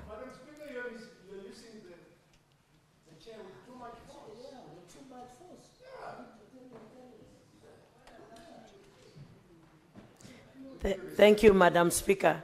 I would like the CS to... I want to ask the CS my question. A, what are the reasons for the delay in completion of the Kakuku-Ekalakala-Matu Road in Machakos County? And what is the current status and projected timelines for its completion? B, are there any plans for the construction of a bridge to connect Thika River Ekalakala Isukoni ya Kadhini in Masinga Sub-County, Machakos County? C, when does the government plan to commence the construction, the reconstruction of Miu Yanganga Bridge in Masinga Sub-County, Machakos County, which was swept away by floods in 2019? And what are the projected timelines for its completion? D, what are the budgetary allocation for these projects in the 2024-2025 financial year? Thank you. Honorable CS, you may proceed to respond to that question.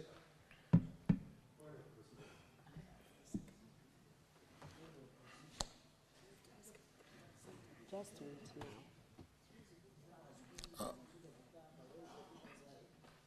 now. Thank you, Honorable Speaker. Let me straight go to the first question. The main reason, Speaker, honorable members, for the delay of upgrading to pitment standard and performance-based periodic maintenance of Matu, Ikalakala, Kankuku, and Junction A3, Kathulani, Junction 439 Road is as a result of financial difficulties facing the main contractor. The project was contracted to Kito Civil Engineering Company Limited in 2017 and has faced significant challenges in completion. Having exhausted all administrative controls, the ministry commenced the process of terminating the contractor in October 2019 through KERA to allow for the tendering of the works. The contractor, however, contested the termination in court, following which the matter was referred for arbitration. The contractor then requested to subcontract the works as an alternative to avert a lengthy litigation process that would further delay progress, and the request was granted in the interest of the greater public good. Subsequently, honorable members, Mheshimiwa Agnes, the contractor, has over time entered into several subcontracting agreements to facilitate the completion of works, the latest being the 20th February 2023, when Lido Supplies and General Traders Limited was brought on board. As at now, the subcontractor have collectively delivered 16 kilometers of tarmac at the Kalakala Matu and the Junction A3 Katulani Junction, C439 Road section, translating to 54% completion status with some 92, almost 93 months, which is really totally, that's the elapsed time. However, on March 2024, the subcontractor left site citing non-payment of dues. The ministry has recently paid a total of 88 million Kenya shillings to the contractor of the project through what we recently did to raise funds, and the subcontractor has since committed to resume works before the end of June 2025. Allow me to basically follow up and confirm that, because we did a settlement agreement to pay pending bills, and one of the conditions in the settlement agreement was resumption of works to receive that 40% payment. We are planning to pay an additional 40% before the end of this month, and it will be based on performance. So I'll be following up, Mheshimiwa Senator, to confirm that resumption has happened, because we can all agree that that has not been acceptable. But with the myriad of court processes and pending bills, with the solution having been reached through the recent payment, allow me to basically address that.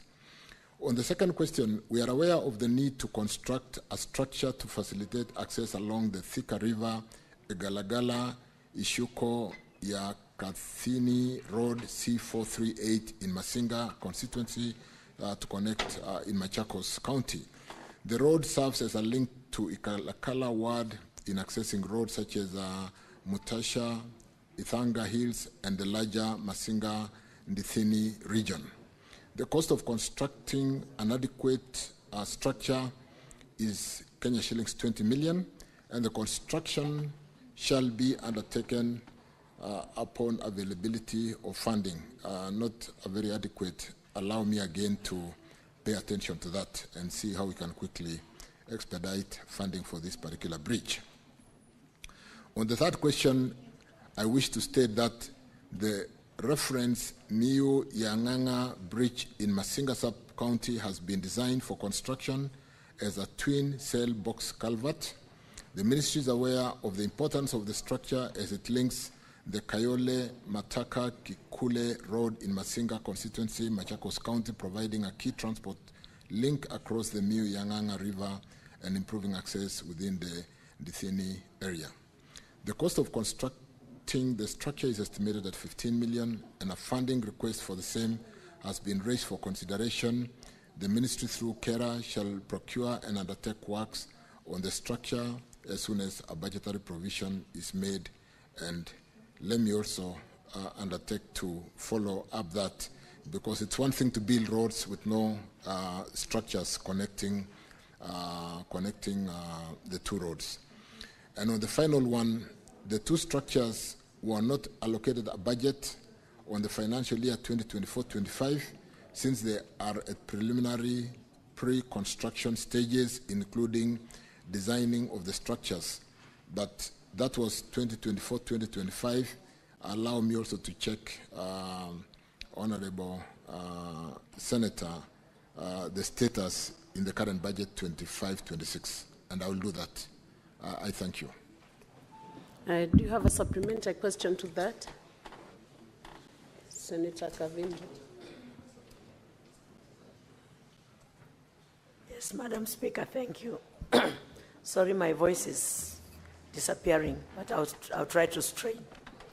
Bwana CS, you know, like that Kadhini, in 2016 we lost 5 people. They were drowned, and to date they've not been compensated. And those people, when they want to go to Masinga, which is their local town, they go through 3 counties. They go through Muranga, they go through Kiambu, come back to Machakos, going to Thika, if they want to go by road. And the way they cross there by just simple boats that they construct. Bwana CS, I really expect you to do something about these people of Machakos County so that they can cross those rivers in a dignified manner. The other one at Miu-Yanganga, Bwana CS, those people cross there, even small children going to school across the river, they cross there in a very undignified manner, and most of them are attacked by crocodiles and hippos from the river. And if you see the cost, if you check the cost of compensating one person who has been killed by a hippo or a crocodile, is 5 million. So if we lose as many people as we are losing, we've already compensated 9 people. That is 9 times 5 million. If you do the cost of compensating the people and building the bridge, to build the bridge is cheaper than compensating the people when they die. And we are talking of school children who are crossing those rivers going to school the other side. So, Bwana CS, kindly, I hope Madam Speaker will give you maybe a very limited time to respond to this so that we can move forward and my people of Machakos can be adequately supported by this government. And this road I'm talking about was launched, I remember when I was in Jubilee. Senator Kavindu. No, let me just finish this. It's a little one. It's just a little one I'm doing. Senator Kavindu. In 2017 is when I spoke about this road. Kavindu, and this is 2025. Senator Kavindu, you need to abide when the Speaker calls you to respond.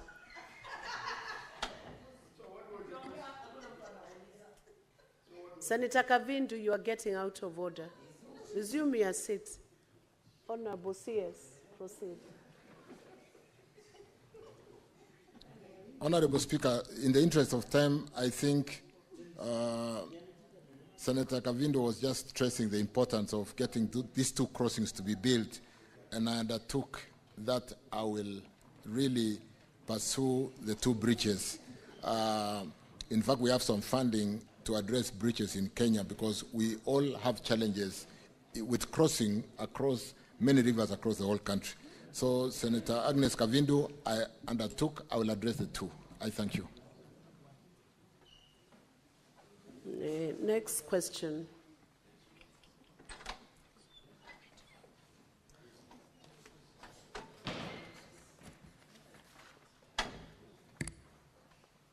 And you'll be very brief, Senator Kavinjo. Thank you, Madam Speaker, for your consideration. Bwana CS, I have these few questions about a road. And A, could Cabinet Secretary provide a status update on the upgrading of the bitumen standard of the 25 Mombasa Road, Deviki, Kinanie Park, Kinanie Leather Park Road in Machakos County, which was allocated 1.785.779 141.98 by allocating by the Kenyan Urban Road Authorities, KURA, and explain how the road works align with the contract terms and road design specifications. B, could the Cabinet Secretary explain the reason for the delay in the completion of the project, which commenced on 15th July 2021 with a contract period of 36 months and expected completion of 14th July 2024. C, what measures has the ministry put in place to ensure the timely completion of all the current complete road projects by KURA and the Kenya Rural Roads Authority, KERA, in Machakos County, and could the Cabinet Secretary provide respective timelines on the same? Thank you, Mr. Speaker. Madam Honorable CS.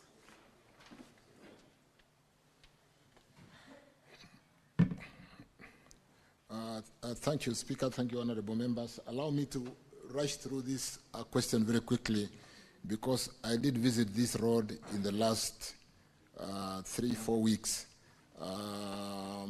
Defki Kanani Park, or to Kanani Leather Park, which is a big special economic zone out there in Machakos County, and which has a contractor called China Aerospace on the contract amount of 1.785. This road is a significant artery that will open job opportunities in the leather processing park, in what our president normally refers to. It's a ready market, because we need to make, to value add our leather to make shoes for our school-going children. There's a ready market from leather, which today is not processed and sometimes being fed to the dogs. And Senator Kavindu, I've been told to personally supervise that road and complete it in the next 6 months. That road has now been provided full funding, and the contractor will not stop until completion. Let me just answer that on that particular road, and I have driven on that road in the last 3 weeks. We've provided full funding, more importantly, because it's important to do the road, but we need to open Kanani Leather Park. And therefore, I want to assure you, within the next 6 months, in spite of the status of the road today, we'll complete construction of that road. I think that would suffice to answer A, B, and C, and I can undertake that because I've been told to personally take on that project to ensure that we open Kanani Leather Park. With respect to the roads which are currently going on in Machakos County, is that number C? Following the clearance of most of the pending bills, which we have just done, we didn't really complete. We paid 40%, and we are paying another 40% in a short while, maybe by end of this month.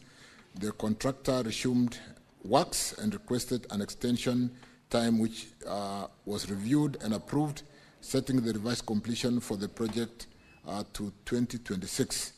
But this is the one which I've said we are not giving up to 2026. We need to finish before the end of this, in the next 6 months, which is just by end of year. Again, because of, in the interest of time, and I see the mood of the House, I've given a schedule of all the roads in the county, very comprehensive. Allow me not to go through it. I've mentioned, for example, Kenol, Ngoleni, Kaani, Muthituni, Kaseve, with Nyoro construction, a road length of 38 kilometers, the cost of the project, what we've been able to do, and the schedule is basically clear there. You will basically see amounts that we paid in 24, 25, and to the extent that we have cleared or paid 40% of the pending bills, and we have another 40% to pay for the outstanding pending bills. We are pushing contractors to get back to work and do what they must do, and allow me to basically stop on that, because the table bringing out the various roads in the county is being presented in a fairly clear way. I thank you. Thank you, Honorable CS. And I believe the second question is answered effectively. You have an extra question. I was hoping that you would not have. Do you have a supplementary?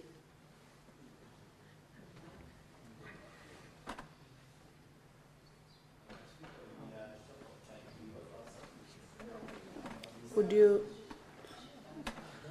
Senator Agnes, in the interest of time, just ask one question, then others can have an opportunity to ask.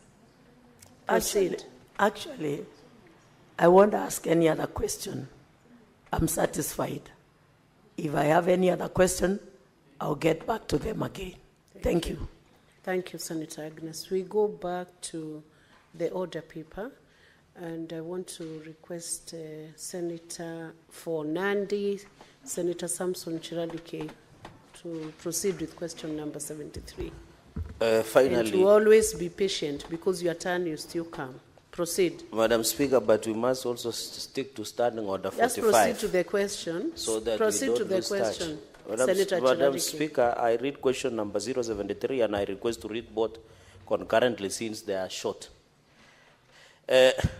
Madam Speaker, to the CS, what is the current status of the redesign, reclassification, and proposed expansion of Eldoret, Kapsabet, Chavakali Road, and Kapsabet, Nandils, Awasi, Chemelil Road?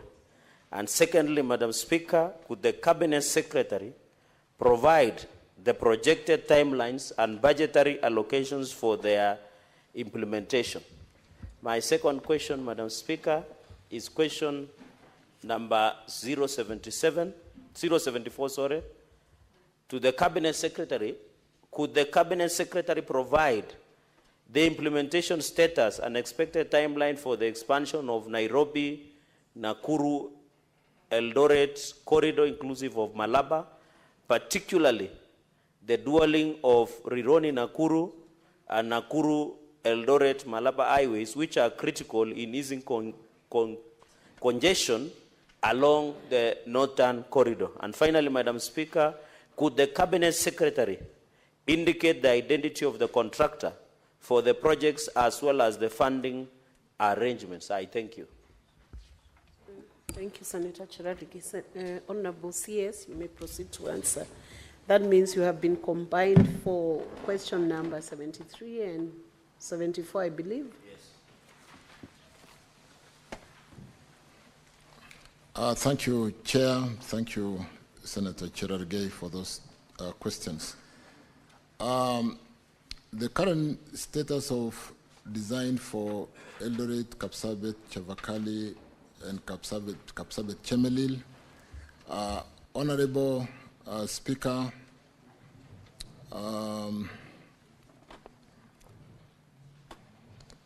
redesign, the current status of the inquired road is as follows.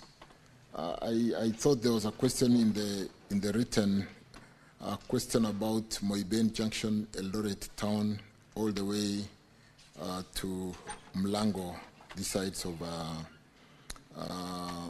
what do you call the teachers college there? Mosoriot. Have you added an additional one? No, it was in the question, so allow me to answer, though the senator did not speak to it. Let me answer as follows. Kenya, though you didn't mention, but it's in the written question. Kenya has completed the design of the 55-kilometer Moiben Junction. That is towards the Iten side, though we'll go a bit towards Elgeyo Marakwet and go towards Chepkoilel University on the Duoling, through Eldoret Town, through airport to Mlango shopping, but we want to come towards the teachers training college there. Did you say, is it called Mosoriot Teachers College? We think that is the place where the dualing should start. The designs have been completed. We are looking for funding to basically decongest the town and get movement of people from Mosoriot Teachers, North Mlango, all the way to Moiben Junction, and a bit towards the Iten side, and on the other side go towards Chepkoilel University. With respect to Mlango, Kapsabet, Chevakali, we don't yet have any designs, but on the first one we have designed and we are finalizing the funding. On the reclassification of Eldoret, Kapsabet, Chevakali, and Kapsabet, Chemelil Road section, this was done in 2020 from Class C to Class B, and we are currently revalidating, given the current court ruling, the recent court ruling, which kind of declared the classification of roads unconstitutional, including that Section 6 of KRB Act on the sharing of RMLF levy. So we are working on that, but that has been done and upgraded from C to B.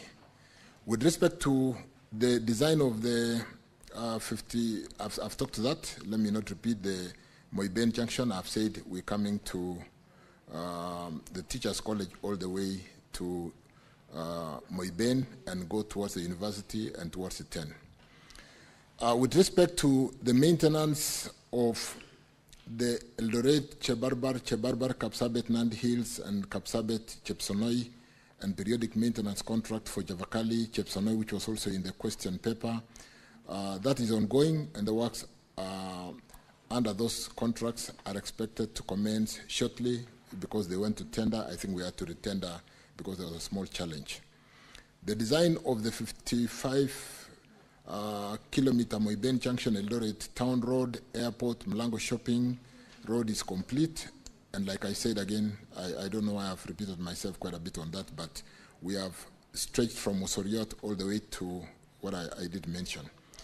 The next question with respect to 74, let me just quickly go to 74, and because of time again, I'll spend a bit of time with Cherargei outside here because I understand that region well and we are doing quite a bit of some work there. Could the Cabinet Secretary provide implementation status and timelines for the expansion of Nakuru? Just to remind ourselves, Nairobi, Nakuru, that is Rironi. Rironi is where the current dualing ends and goes all the way to Nakuru, to Eldoret, and all the way to Malaba. We've done, let me just go in a structured way. The Ministry of Roads and Transport, through the designated contracting and implementing authority, Kenya, is preparing to launch a new procurement. I think this answer was written a while ago. We are in the process of project development under the PPP process. We have gotten a number of concession proponents, and they are currently going through development phase, and we expect, all going well, to break ground before the end of August for Rironi, Nakuru, Mau Summit. And we will do Rironi, Maimayu, Naivasha as a bypass. It is called A8 South. So we'll do A8, A8, which is Rironi, Naivasha, Nakuru, all the way to Mau Summit. And we'll also dual A8 South, which is Rironi, Maimayu, Naivasha, to be able to remove that challenge of congestion on that road. So as we speak, we don't have a contractor. They are currently being evaluated through the PPP process. They are at development phase. So when you drive on that road today, you will find some people drilling the road to check the profile of the geotechnical work in terms of the structure of the soils. We have given them some 10 days to finish that and give us the response so that if we were to award, we'll then be able to answer the second question on who are the contractors. Senator Mofaya, you are bordering on being out of order now. You cannot do your phone call within Senate when the Cabinet Secretary is responding. So I thought it was a supplementary question, sorry. Honorable Speaker, Honorable Cherargei will be able to pronounce who are the contractors as soon as the PPP Directorate does. And we are really working with speed because we do appreciate that Kenyans have suffered on this road with the kind of congestion, sometimes people sleeping on the road. So we expect to break ground, given successful process, we'll be able to break ground before the end of August next month. With respect to the design of Chepterit, Eldoret, Leseru Junction, the design proposes dualing the whole length of road from Cheptiret to Leseru Junction, and construction shall be carried out again because Mheshimiwa Cherargei knows this road very well. We are going to work from this side called Kiblaskei, go through Eldoret town, all the way to Mailetisa in Leseru side on that side. We can have more discussion on that outside because of time. I think I've adequately addressed Cherargei's question. Thank you. Senator Cherargei, do you have a supplementary? Yeah, can proceed. I'll just give one supplementary for the entire questions, Madam Speaker, so that I can allow my colleagues. Just one comment, one question to the CS. Of all these roads that interconnects between Chavakali, Kapsabet, and Nandils, there are roads like Nandil, Simaki, Tulua, Chepterua, Chepsaita, Madam Speaker, and repair of Chepterit Mo University, where they are using Maram and Tamak instead of using Tamak. That is Chepterit Mo University. And then there is this road of Jemuswa Danger. They are all interlinked and Celia. I'm happy, Madam Speaker, through the CS that Celia, Talai, and Timborwa, Baraba, Potapoto, the contractor is on site. But on these other roads from Nandil, Sibaki, Tulua, Chepterua, Chepsaita, Chepterit Mo University, and Chemuswa Danger, there is nothing on it. Can the CS, as they say in Catholic, sema neno moja tu na roho yangu itapona? Can he say something about this interconnect road? I thank you. Senator Cherargei, do you need your roho to ponya, and why are you mixing the parliamentary languages? Proceed, Honorable CS. I hope you do understand the two languages. Honorable Speaker, members, I think we've done quite a bit to unlock, like Chemuswa Danger on the other side, it is the same contractor and they have started from one side. Do we move the contractor to the other side?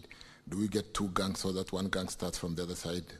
And yes, we are able to do that given the fact that we've lately paid the contractors. And I'd like to encourage members, when you drive past and meet some of these contractors, we need to talk to them.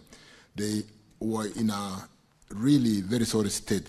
We owed them money, they owed subcontractors money, they owed suppliers of cement, steel, they didn't pay salaries.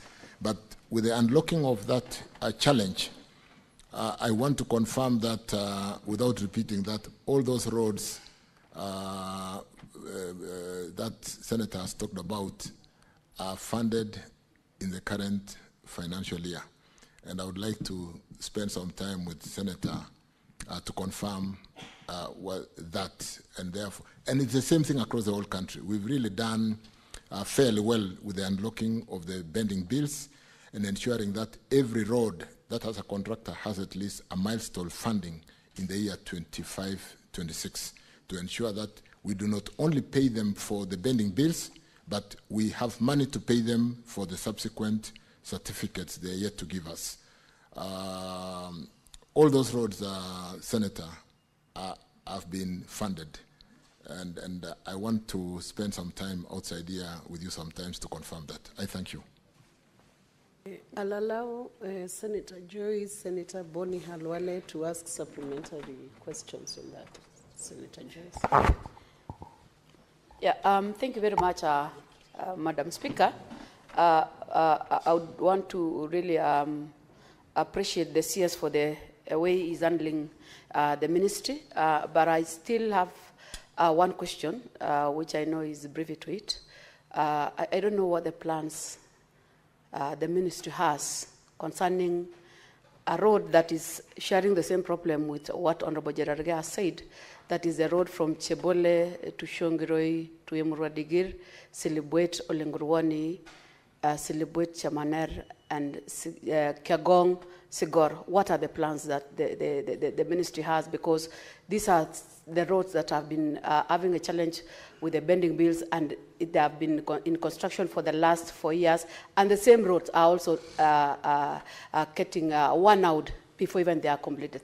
Can the CS respond to that? Thank you. Senator Joyce, I think you've breached the rule of giving a supplementary question springing from the principal question. But I do not know whether those places you have mentioned are connected to the roads that Senator Cherargei asked about, and whether Honorable CS would be prepared to answer that from the top of his head without having prepared for it. Honorable CS, are you able to respond to that? It has no relation. He's the CS for transport and roads in Republic of Kenya. So let him respond for himself. CS, Honorable CS. Thank you, Speaker. I drove on that road called Darajasita Chebole this weekend, and I think they'll finish recarpeting in the next 2 weeks. With respect to Chebole, Labotiet Digir, we are reconstructing starting this financial year. Kiogong, Sigor, Chebunyo is ongoing because of the bending bills payments. The contractor is on site, and the Senator may be aware of that. And on Silibwet, Merigi, Kapkimolu, Longisa, the contractor is on site. I think he's giving us an additional certificate. We paid the bending bills in December, and they have done 7 kilometers of tarmac, and we have money to pay, and he will continue for the next milestone. Thank you. Olengurwane, which one is that? Olengurwane to Silibwet on the other side. We also funded it in this kind of financial year, and will be tendering for that road to be rebuilt. I thank you. Senator, thank you, CS. Senator Bonnie Halwale. Madam Speaker, on question 74, dwelling Rironi all the way up to Malaba. When Cabinet first announced, you told the country that that's exactly the project you're going to do. But now, in the House, you have shifted goalposts. You are saying you'll stop at Mau Summit so as to allow you to now go to Mai Mahiu and hopefully Narok. Are you doing this, Minister, so as to once again lock out Western Kenya from this modern process? My last question, Madam Speaker, is on 73 about Kapsabet Chabakali Road. Madam Speaker, this road reaches Chepsonoi, goes to Chabakali, and goes to Shinyalu and Kakamega. The President announced 2 months ago, while at Shinyalu Market, that he's putting money on this road. Chepsonoi, Shinyalu, Kakamega. Can you confirm that this project is on and when the construction is going to start. Thank you, Madam Speaker. Honorable CS. Thank you, Speaker. Thank you, honorable members. I think the concessioning, like was asked, of a bridge is subject to an investor being able to get return on investment as to whether the road can return on the investment at a rate that is attractive to be able to build the road. And at the moment, the traffic between Rironi, Nakuru, and I think we've moved all the way to Mau Summit, is where we've gotten interest from the investors. Mau Summit, Eldoret, all the way to the border. PS Kipto has just come back from China, and Asian Investment and Infrastructure Bank has expressed interest. And so we are working on that section of the road, albeit it may not have the kind of traffic to attract investment. We'll put government funding through this Asia Infrastructure Investment Bank, which has been discussed and agreed on, and we'll be working to finalize that. Because don't forget, honorable members, or just to remind you that this is the Northern Corridor, which I just had I was hosting the Council of Ministers for the Northern Corridor Transport Corridor in Kenya last Friday. And to just remind us that Kenya is an anchor state with the advantage of Mombasa port servicing Uganda, Kigali, all the way to DRC and South Sudan. It is in our interest to open the corridors so that we do the transit trade and take advantage or competitive opportunity as a country while we service those countries. So it's in our interest to build that corridor to complete at the border. And then, like I said, Asian Infrastructure Investment Bank is working with us on that road, on that section of the road. With respect to this road from Kapsabet going all the way to Chepsonoi and to Kakamega, again, we can have a discussion outside here. It is funded. It is currently, I think tenders have just closed, so they're closing tomorrow. And it was retendered.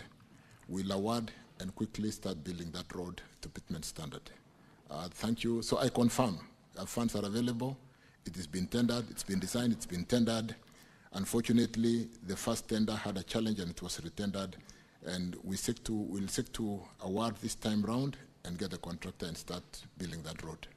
Thank you, Speaker. Thank you, honorable members.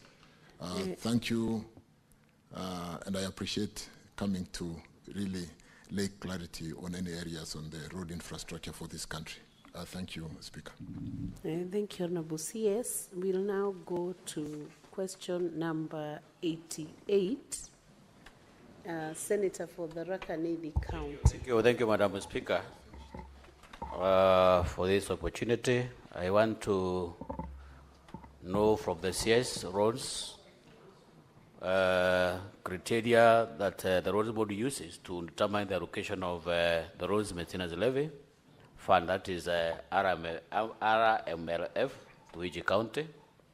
But two, Honorable Speaker, could the Cabinet Secretary explain the significant reduction in the RMLF allocation in the Rakanidi County from 111 million in the financial year 2023 to 2024 to 70 million in the financial year 2024-2025.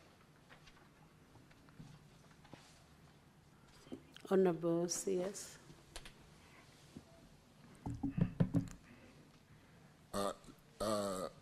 Honorable Speaker, I actually thought we had finished, but let me go through this very quickly. The road maintenance levy is allocated in accordance with the criteria provided in Kenya Roads Board Act 1999, I think Section 6.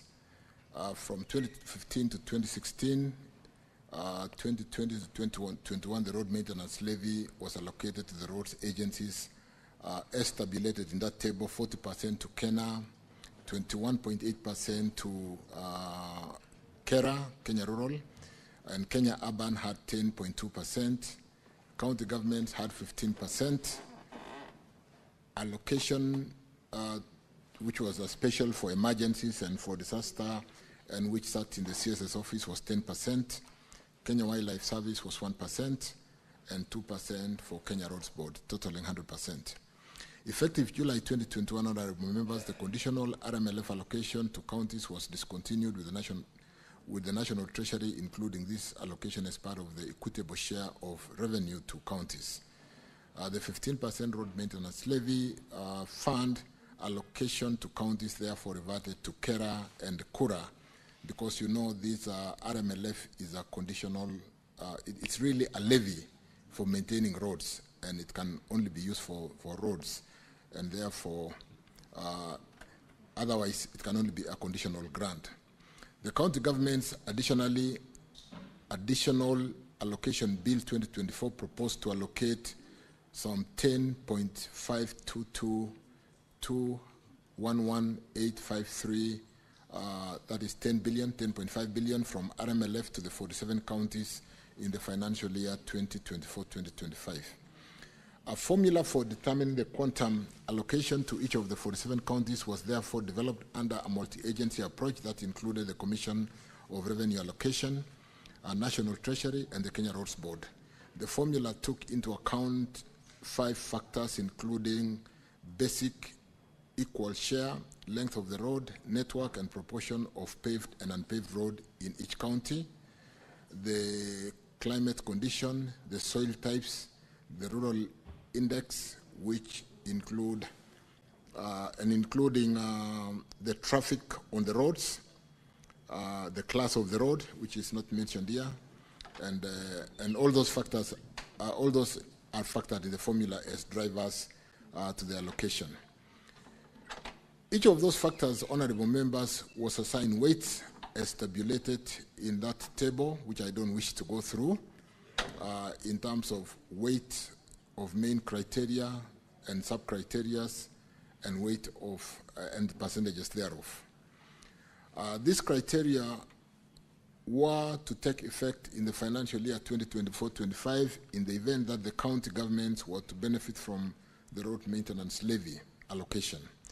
However, the proposed allocation of 10.5 billion was the subject of dispute between the National Assembly and the Council of Governors, resulting in a court case that was determined sometimes last month, in November 2024, Kenya Roads Board dispersed 3.682774,149 billion to, or 3.68 billion to counties using the formula, with Tharaka Nithi receiving 55.9 million as shown in the response there. Kenya Roads Board honorable members did not allocate funds to counties in the financial year 23-24. Going forward, Kenya Roads Board may resume allocating roads maintenance levy to the counties based on the guidance of this House and the High Court. But let me hasten to say there's been further development since I gave that response to the House, that after the court ruling, we are working with the National Assembly and will be coming to the Senate to agree on the formula and the sharing, because the court did declare Section 6 of the KRB Act, which has that formula, unconstitutional. So we need to amend that section quickly through the 2 houses, because under Schedule 4 of the Constitution, the roads are is a devolved function, with policy and certain aspect being with the national government and the county government having certain aspects as defined in the Constitution. And therefore, we are working quickly to unlock that challenge and be able to disperse RMLF, because as we speak today, we are unable to disperse RMLF because that Section 6 of the Kenya Roads Board Act has been declared unconstitutional. Speaker, I would like to conclude by stating that the High Court recently, like I've said, declared Kenya Roads Board Act unconstitutional with respect to some sections, Section 6, and I think Section 47, on the classification of roads, in as far as it excludes counties in the share of road maintenance levy fund.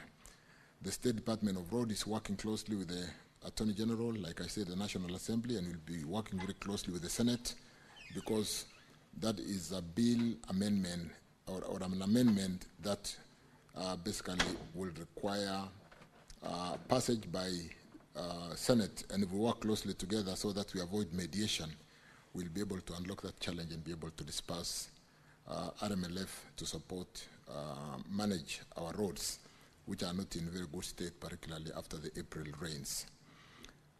Let me stop there and thank the House again for inviting me, and Honorable Chair, I can take any. You're not yet done Thank until you are discharged by the chair.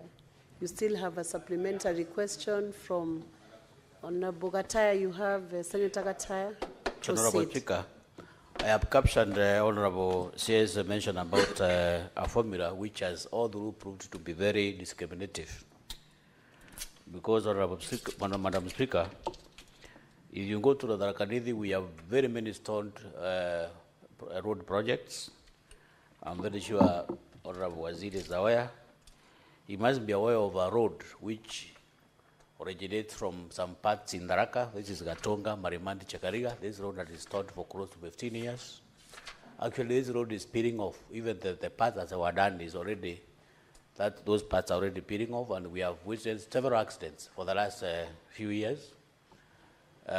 We also have a road from Mutindwa, Kombogori, all the way to Itombani in Ichogoria, and several other roads, Madam Speaker, that have stalled out of this discriminative formula, which has neglected some part of the country, including the Tharaka-Nithi. So what is this the ministry is doing to make sure that we have equality, we have balanced the distribution of these funds to make sure that every part of this country is served equally, to make sure that all the roads are done, because we have seen some parts of this country terribly neglected in terms of road network. What is your ministry doing to make sure that we balance the equation, to make sure that everybody benefits? CS, you can proceed to answer that.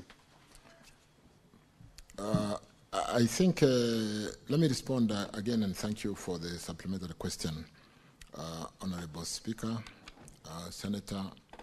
With respect to really, when we spend time to see what we've been able to do with securitization of a portion of the road maintenance levy in line with Section 32 of KRB Act, Section 32 of RMLF Act, Section 32 of RMLF Act, we've been able to raise funds and address some of the challenges facing our roads. A number of them were bending bills, a number of them were maintenance challenges, because the maintenance vote alone from RMLF may not be adequate to maintain all our roads. And I want to confirm that the formula that has been developed to take care of length of roads, the traffic on the roads, the class of the road, and so on and so forth, will distribute, is basically meant to share the revenues from RMLF between the national government for purpose of maintaining national roads, depending on the class of the road, and the county government, and we are quickly working through that amendment so that we can unlock the challenge.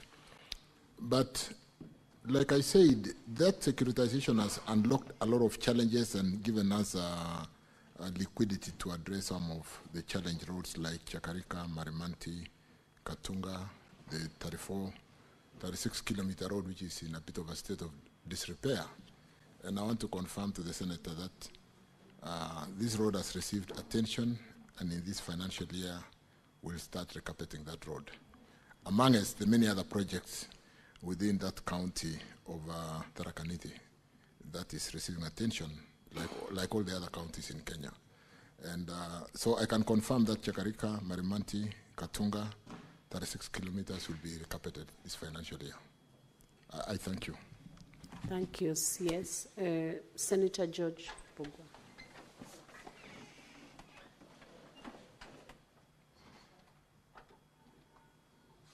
Can you give him the mic? Thank you, Madam Speaker. CS, in the previous financial year, there was some money which were allocated and disbursed to counties, but they didn't clear pending bills for the contractors. what is your ministry doing through the Kenya Roads Board to ensure that the counties don't start new projects before they pay the pending bills for the work which was done previously? Thank you. CS. I think with respect to really accounting standard and fast charge, where debt should really be paid ahead of even paying ourselves salaries, what we have done with the securitized 7 shillings is accrued all the pending bills for every road in Kenya, and we will clear those pending bills with the raising of that 175 billion. So the pending bills up to December 2024 will really be addressed without any favor in terms of, like we've paid everybody for the first 40% of the amount we owe. We are paying the next 40% of the balance by end of this month, maybe first week of August. And what we did in the budgeting before really picking on any new project is to make sure we provided funding for at least 1.5 or 2 certificates for the works, for the new certificate that will come, so that we don't accrue pending bills again. So in terms of, and I agree with Senator, in terms of prioritization, it would really not be right to just be developing new programs when we are not paying pending bills. So we are paying all the pending bills up to December, and we provided for funding and liquidity to make sure that we are able to pay for at least 1 certificate that is accomplished by the contractors. So I want to assure this House, Honorable Speaker, members, that we are on top of this, and we'll try to, as much as possible, minimize that challenge of accruing pending bills while we are developing new projects. Again, thank you, Speaker. Senator Dan Manzo, did you have a question? Or it was well, the question I had with the CS is a little bit different, although related to a question he asked much earlier as to what happened, because Ari alone had been here and I'd asked him a question and he promised to see me at his office, but that never happened. So what happened to Kia Emali? CS, that's a concern, it's a genuine concern. You could address it. When I was coming into the House this morning, Senator came to receive me, and I thought we had agreed on how we were going to sort that out. So I'll be seeing the Senator hereafter to address that. But I guess because of just call of duties, I can see Senator Manzo and address that challenge. But I didn't quite hear the first part of the question. I wish to more on a serious note address. Was there a question? You saw me struggling to hear. Sorry. Thank you. Ukia Emali has now been funded. You are aware we closed the bids for Ukia Emali. Is it Emali Ukia or is it Emali Ukia? There was a fight when we were advertising on to whether we should publish it as Ukia Emali or Emali Ukia. But that has been advertised, it has been closed, it's undergoing evaluation.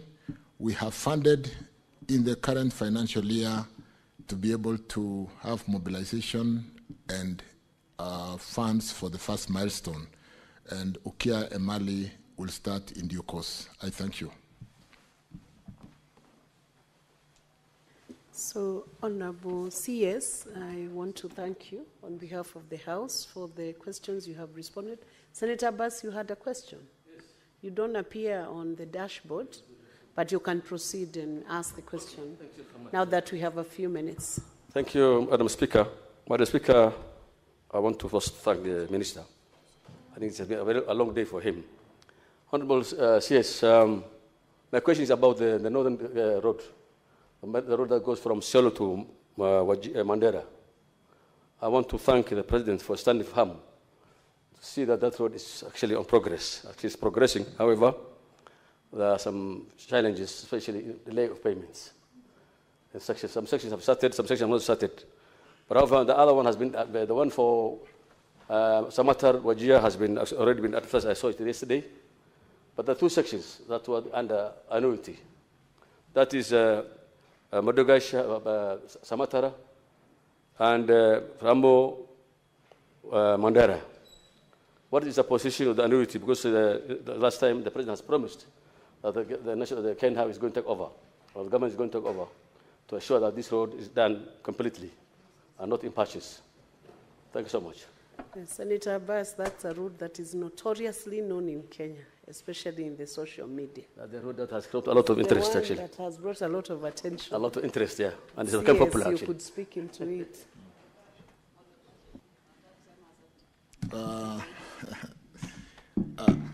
Yeah, there's a lot of work happening here. This corridor, honorable members, totals about 766 kilometers, quite a lengthy road, starting from Meru or Isiolo, at this end Isiolo, going all the way like Abbas says, ending in Mandera East, where we have that annuity section, Ramu Mandera, which was under annuity, including Samata Modogashe, which is also under annuity.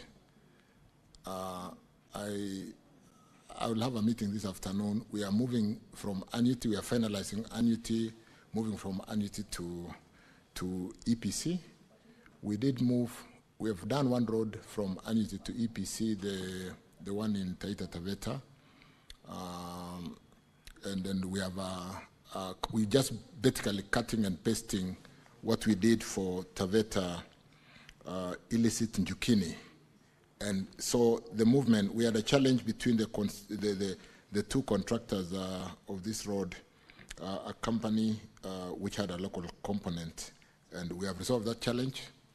We will move quickly because this is the section that is likely to cause delay to move Ramu Mandera and Modogashe Samata to EPC, and we will award probably through unlimited, the specially permitted procurement method, because there was already a contractor, and start that section of the road. You will have noted that the other section of the road, which was in the papers just the other day, is that section where we had the Arab funding, and which we really need to close quickly. That is the section between Samata to Ajia. Those are the only challenge two sections, and I have instructions to make sure that the whole corridor is open at the same time. So we'll accelerate Modogashe Samata and Ramu Mandera to move from annuity to EPC and work with the Arab Bank on what we advertised yesterday to finish Samata to Ajia, and the whole corridor will have contractors. We have resolved the insecurity challenges. I think we have really attention from our forces inspecting and supervising the construction. The section, for example, like Isiolo Kulamawe or Kulamawe to Modogashe, with this contractor called China State Construction, there's very good progress, and today at about 45% completion. So there's very good work on this corridor that will open our northern part of Kenya to be like the rest of Kenya. Thank you, Chair. Thank you, members. Thank you. Senator Issa Boy, I'll give you almost like 1 minute only to ask. Thank you, Madam Speaker. My question is just a very simple one. There is a road from Lunga to Vanga, Mr. Minister, but that road from Vanga to Lunga, there is just 1 kilometer to reach Vanga. It's almost now 4 years. It has not been completed. That's my question, please. Please comment on that road within a minute. I don't have the details on Lunga to Vanga, but I can tell you on any road with a contractor at the moment, because of the bending bill challenge. Let me pick up that. Check 1 kilometer should not be a big issue, particularly if there's been a contractor and the issue is a bending bill. I can, because we've paid each and every contractor the first 40%, we are paying the next 40% in a short while. And the settlement agreement we did with the contractors was they go back to work. So allow me to check on that, and I don't see a big challenge on a major road with 1 kilometer and a road which is linking us on that corridor. Thank you. Thank you, Honorable CS, for the effort you have given in answering all those questions. There were quite many, and it is good to know that your ministry is looking into the road infrastructure. Honorable Senators, it is now 1 p.m., time to adjourn the House. The Senate therefore stands adjourned until later today, Wednesday, 16 July 2025 at 2:30 p.m. Thank you.